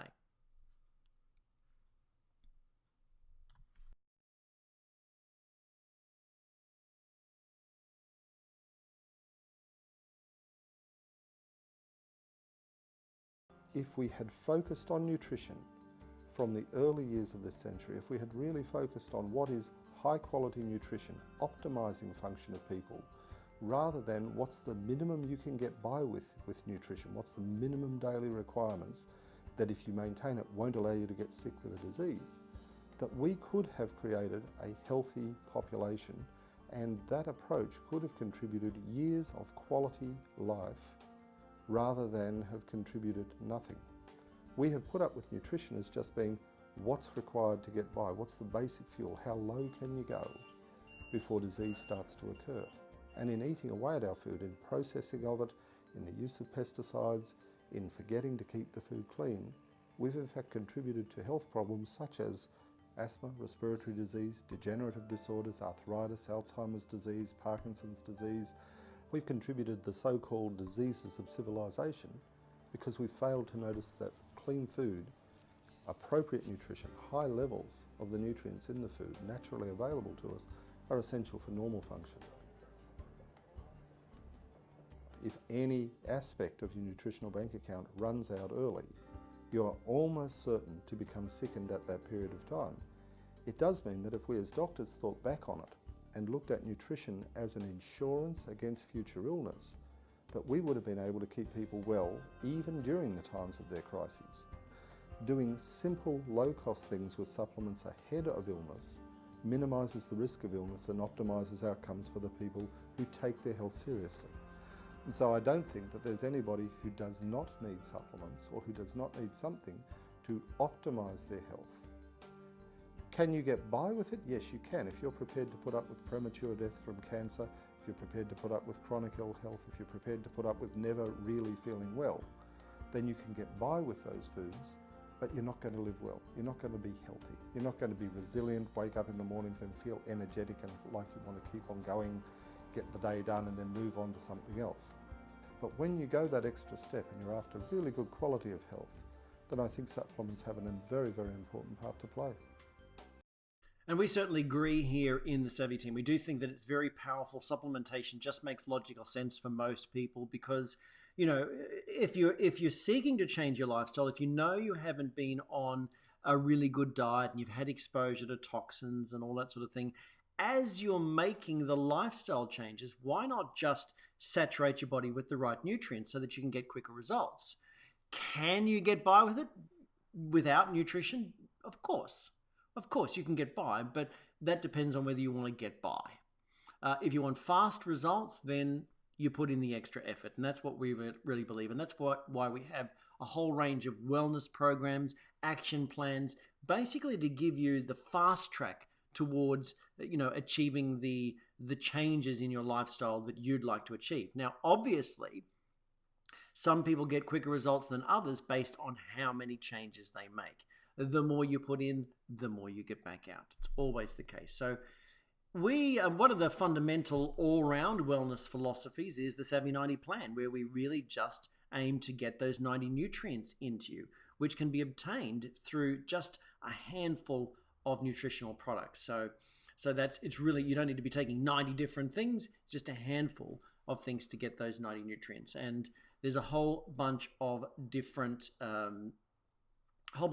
stuff in a whole bunch of different testimonials that Linda has been sharing in the comments that you can read up on, just the easiest 1, 2, 3 philosophy. So as we said before, we assert that there are two fundamental or underlying causes of poor health. And if you really dig into the information and continue to do the research, you can pretty much see that they're verified. Okay, that we will definitely reach, there's no guarantee, but we will definitely reach a higher level of personal well-being if we simply tackle these first steps. Next step would be to look at detoxification. How do we remove the toxicity that's already built up in the body? We've made the changes in the now, but how do we remove the damage from the past? Well, have you experienced any of these particular problems? Body odor, allergies and frequent illness, trouble losing weight, moodiness, frequent headaches, just looking and feeling old, being quite grumpy or forgetful and dozy. All of those, as well as all of these listed on screen, from rashes and skin problems to sleep disturbances to digestive disturbances to liver and gallbladder problems to IBS and bowel discomfort to joint pain, sinusitis, brain fog, eye pain, fatigue, anxiety, hormonal issues, all linked to body toxicity.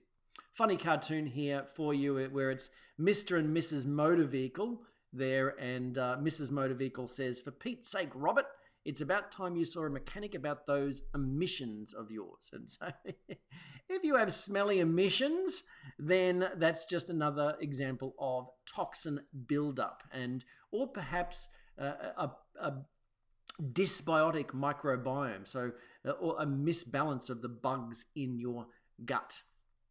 So what we need to do is we need to optimize the body's natural detoxification pathways, and we have 7 detox pathways.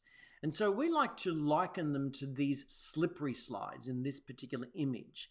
And so we have an entire web class and also a masterclass on our detox principles. So if you do feel that a bit of detoxification is in order for you, then certainly reach out to us and we can point you in the right direction, and share with you the masterclass, or at least the free web class. So our skin, our bowel, liver, kidneys, lungs, lymphatic system, and our blood and circulatory system are detoxification pathways. They're all implicated. They're all being used by your body to eliminate or move around chemicals in the body. And so if we look at the 2 largest slippery slides in the picture, and if you're listening to the podcast, just imagine 7 slippery slides, 2 of them being big ones. The skin and the bowel are our largest organs of elimination. And yet many people do all the wrong things, put the chemicals on their skin and things and fats like lanolin and all this sort of thing that block the skin as a detox pathway. And then also have constipation and problems with bowel management. So those are the 2 fundamentals for detoxing. Then we move to the liver and the kidneys, and these are really powerful too. And we do see that they work together to really clean up the system. Then we have our lungs. We don't think of our lungs as a detox organ, but certainly we do breathe out toxins. Got bad breath? You're breathing out some toxins. Lymphatic system as well, and the circulatory system, both implicated in carrying things around and helping your body to eliminate the toxins. So we cover all of this in our masterclasses and free web classes on detox. So certainly just reach out and we can point you in the right direction for more information on that area. In essence, if we look at this, achieving optimal health wherever you're at right now, for you to reach that high level of wellness, achieve optimal health, prevent disease, feel your best, it could be as easy as 1, 2, 3. Decrease toxin exposure from all avoidable sources. So gradually make changes to your diet and change brands in your home to safer products. You'll see a dramatic reduction in, you may, because you're not having frequent testing to see the chemical load, you won't see a dramatic reduction in any testing, but of course, most people feel different. Number 2, increase nutrition by improving your diet over time and aiming for the 90 nutrients through supplementation would be our recommendation. And number 3, you can just start there for example, and you will start to progress, because the nutrients do help with the nutrients, dietary change, elimination of chemicals, help with number 3. So it actually is cumulative. The benefits are cumulative. You'll get benefits if you just decrease toxin exposure. But the benefits will increase if you also increase nutrition at the same time. The benefits will compound if you optimize the body's detox pathways and nourish the other systems of the body with our wellness program. So in past classes, we used to, and I guess our philosophy, we tended to just say, is the last is the detox pathways, because what we wanted to do is help you remove the chemicals. In much of the recent research, we've been talking about 1, 2, 3 for nearly a couple of decades. So much of the research now looking at the understanding of the microbiome and the mitochondria and how these are bacteria. So basically they're like a sisterhood. The bugs in your gut and your mitochondria are actually communicating with each other. And you think you're in control, but they're in more control of you than you think you're in control of you. And so they're running you. And if you've got a microbiome and a programmed mitochondrial function that is just addicted to sugar, then when you make changes, it kicks up a fuss. Your sisterhood kicks up a fuss. And so we want to craft a healthy sisterhood there, because what's the saying, guys? They say happy wife, happy life. So we've sort of got to keep the sisterhood happy, because the ladies will yes, men and women, it's really a sisterhood, because your microbiome comes from your mother and is then nurtured by breastfeeding, and your mitochondria is believed to come mostly from your mother. So really the mitochondria, even guys, it's a sisterhood there. So those women's are working, are controlling you. So we've got to 1, 2, 3, decrease the chemical exposure, increase nutrition, and optimize the body's system. So we used to just simply say, optimize the detox pathways. And now we like to say all of the body's systems, because mitochondrial function is becoming, and microbiome diversity is becoming one of those important connections in health and well-being. So that's why we like to make sure that we've added in dealing with these mitochondria and the microbiome. And it's very interesting that we're now seeing a gut, you might have heard of the gut-brain connection, but there is a gut-bone connection. There's connections to everything, a gut hormone connection. So what's going on in your microbiome is more important than you probably previously ever realized. Easy as 1, 2, 3. That's why we like to say wellness, it's not that hard. In fact, it can be as easy as 1, 2, 3. Just start to tackle the steps. To realize how important this is and how quick you can make changes, I'd like to share a clip from Bruce Lipton. And so let's have a look at that, all about the concept of epigenetics. My name is Bruce Lipton, and I'm a former research scientist. My history was based on cloning stem cells. A lot of people think stem cells are a new understanding in science, but I was cloning stem cells 43 years ago in 1967. And through my research, I found a different path in understanding medicine and health with a different view on genetics, which is now called epigenetics, the new science. In school, most people learn the science of genetics, which is the belief that genes control our traits. This science is really based on the fact that we get our genes from our mother and father at the moment of conception, and that these genes at that moment of conception actually will determine the rest of our lives in regard to our physical, emotional, and behavioral characteristics. A new science is called epigenetics. And epigenetics is an understanding that genes are not self-actualizing, meaning genes do not turn on and off. Genes are just blueprints. And the significance of that is that in order to engage a blueprint, it's not the blueprint's activity, it's the contractor's activity, the one who reads the blueprint that controls the blueprint. So in epigenetics, it's a science of how environmental information selects the genes and can modify the readout of the genes.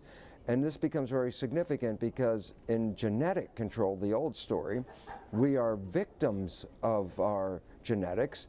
And the new story, epigenetics, because we can change the readout of the genes, we can then become masters of our genetic. And this becomes important because we actually control our health with our beliefs, our perceptions, and our attitudes about life. Powerful, powerful stuff when we really think about it. So I'd like to ask you the question, who has control? Who has control? Exactly, you have control. So right now, if you really understand this power of epigenetics and the science and the fact that our attitudes, our thinking, our diet, how much water we're drinking, the nutrition, the chemicals, all of that sort of thing, today you can make changes. It's not that hard. But to search for things beyond your grasp is fantasy, when that which lies within your reach you see has not yet been completed, yet holds the key to that which through right action yours will be. The simple things in life will set you free. Remember that I shared earlier, that message that was given to me by my mentor in health and well-being. And that's the thing, for you to search for all sorts of this and that and all that sort of thing when you haven't eliminated the chemicals, you haven't done the 1, 2, 3, you haven't changed your thinking and everything, it's just fantasy. So we're here to help you to reach that higher level of health and lifestyle. So if you can tell us what you want, we can show you how to achieve it. If you'd like to hear sort of more information around this, and we do have additional classes, just search for Wellness. It's not that hard. We have a video from a previous session on our blog, and also we have an audio version that was recorded in front of a live audience. And so if you'd like that audio, that was previously on CD, but we've made it available to our community in audio form. If you'd like a free copy of that, for those of you on Facebook, then simply message our page with the words Wellness Audio. Wellness Audio. Okay, so if you message Wellness Audio to us, then we can send we'll send across the Wellness It's Not That Hard live recording. This is a recording from a session done many years ago, and I think you'll find it helpful. But what I'd like to do is just, we're going to check out some of the comments and see whether there's any questions or insights. Love to hear your insights. If there's been a key learning or an insight, then please do share this, share it. Oh, by the way, please share this information with someone that you care about. It is important information, general wellness information. I think that they'll find it valuable. So please do share, whether you're on YouTube or whether you're on Facebook, Periscope, or wherever. Please, I'm sharing whatever way possible. If you'd like to get notifications of when we go live for the show, just send us a message with the word show, and then we'll be able to put you on the list. So just, that's on Facebook, message the word show to us. Another thing that my mentor in health and well-being, my original mentor when I was just 21, said this: given the right conditions, including physical, emotional, and mental preparedness, your body will always heal itself. Given the right conditions, including physical, emotional, and mental preparedness, your body will always heal itself. Your body has innate wisdom there. What we need to do with the 1, 2, 3 is activate that innate wisdom. We need to remove the blockages to the flow and reactivate that innate wisdom. And that's what we help you do. All of our programs and action plans and all that sort of thing, it's just strategically there to help to reactivate that innate wisdom. And then we're there to guide you along the way and help you to uncover some of those blockages. So, of course, it's important to realize, just wanted to remind you of the important notice I shared before. Since we are dealing with health and well-being complications, again, we encourage you to take self-responsibility.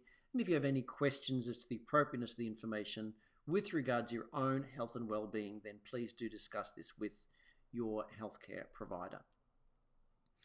What I'd love to know is whether you have any insights. I'm just going to go and check out what's going on in the comments to see whether there's anything that anything in particular.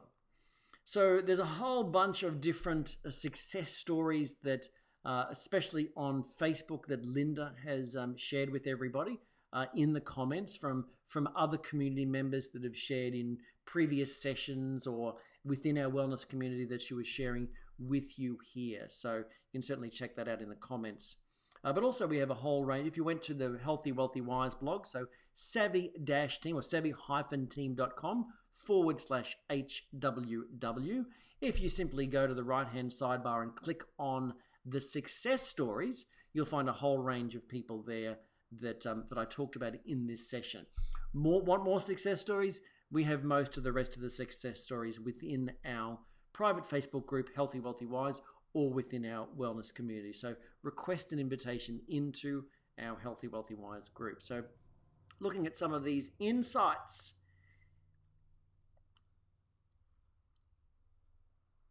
So share if you have any insights, any thoughts, something that's jumped out at you, please do share. We'd love to know.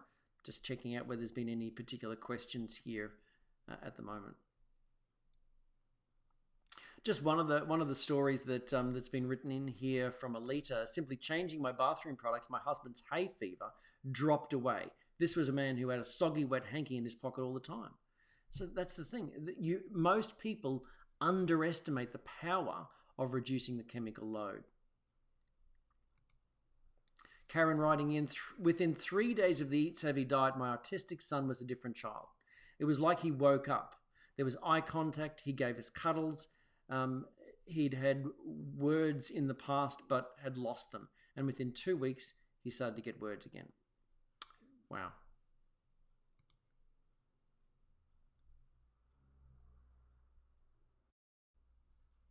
Yeah, so on YouTube, Rehab Rules writing in here, why drag out? This was related to supplementation because we were talking about, while you're making the changes to decrease chemical exposure from all sources, you're making gradual dietary changes because it's a lifestyle change. We understand it's not going to happen overnight. We encourage you to use supplementation to optimize your results. And I agree, why drag it out when you can fast track the results? And it's the same thing we were talking about regarding collagen supplementation. We agree. We want you to be considering bone broths and the 4 pillars of traditional cuisine that uses more meat on the bones and all of that sort of thing, and organ meats as the original supplements. And so it's great. They're full of collagen stuff and everything. We want that to be there. But why not, if you're suffering from collagen deficiency syndromes like joint discomfort, skin sagging, poor hair, all of these sorts of things, and collagen's used right throughout the body, bone health problems. Why not fast track gut health problems? Why not fast track the things by using some bio-optimized collagen supplementation? And so the one that we use and recommend here in the Savvy team is patented, not available anywhere else. And so really powerful stuff for joint mobility as well as skin health and hair health. And that's why we use it as a primary technology within our joint mobility action plan and our 10 years younger challenge. Why drag it out when you can fast track it?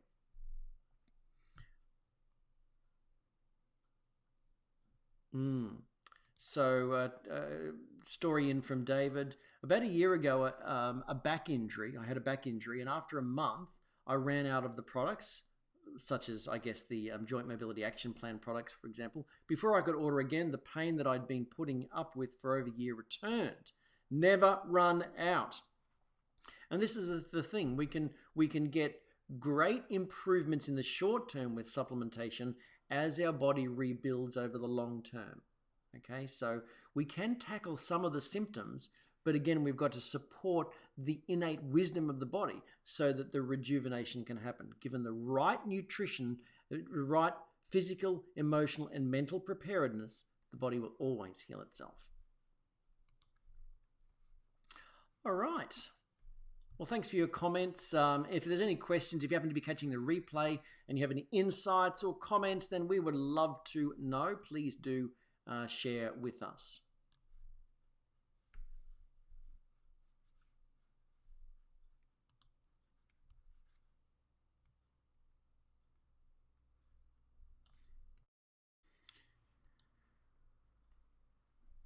So if you happen to be catching us live, if you're with us live on YouTube or especially on Facebook here, we're going to be doing a wellness expo within our private Healthy Wealthy Wise group later on this afternoon, where we're going to go through our How Can We Help survey and really explore some of the different things, give you some pointers, point you in the right direction for information that fits your needs. So, you know, if you wanted to fill out if you're live with us now or you're catching this in the next little while, then fill out our How Can We Help form. We'll link that up in the comments, but fill out our How Can We Help form and then we can invite you into the Healthy Wealthy Wise group so that you can be part of that. That will be 1:30 p.m. Australian Eastern Standard Time, and we're just going to be sort of venturing through some of the really looking at the things that we survey in that How Can We Help form. But if you're catching the replay,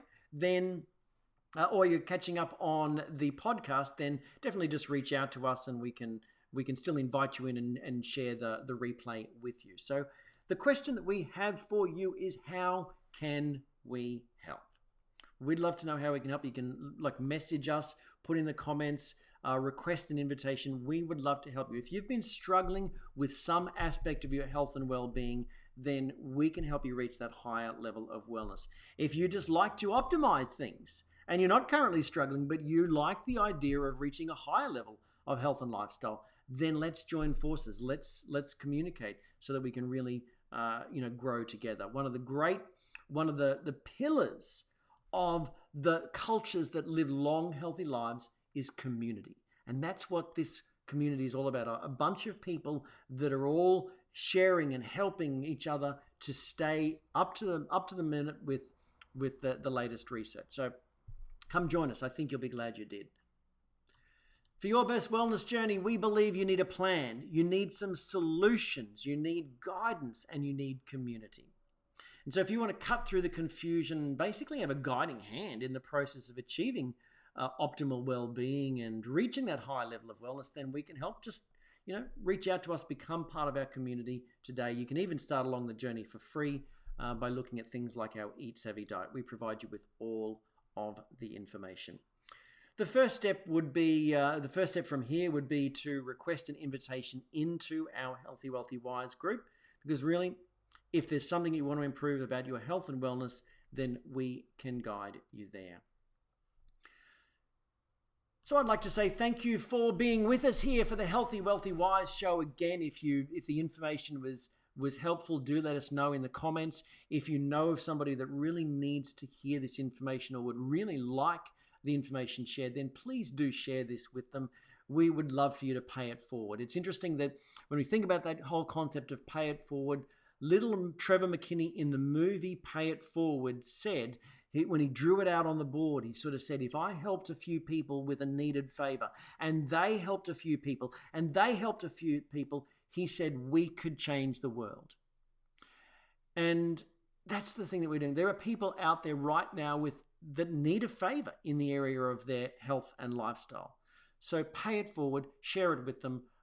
You'll feel better that you did it, and they'll feel good too. So again, thanks for joining us here on the Healthy Wealthy Wise show. Until next time, this is Corey Sievers here, encouraging you to be savvy. So all the best, and we'll catch you again next time around.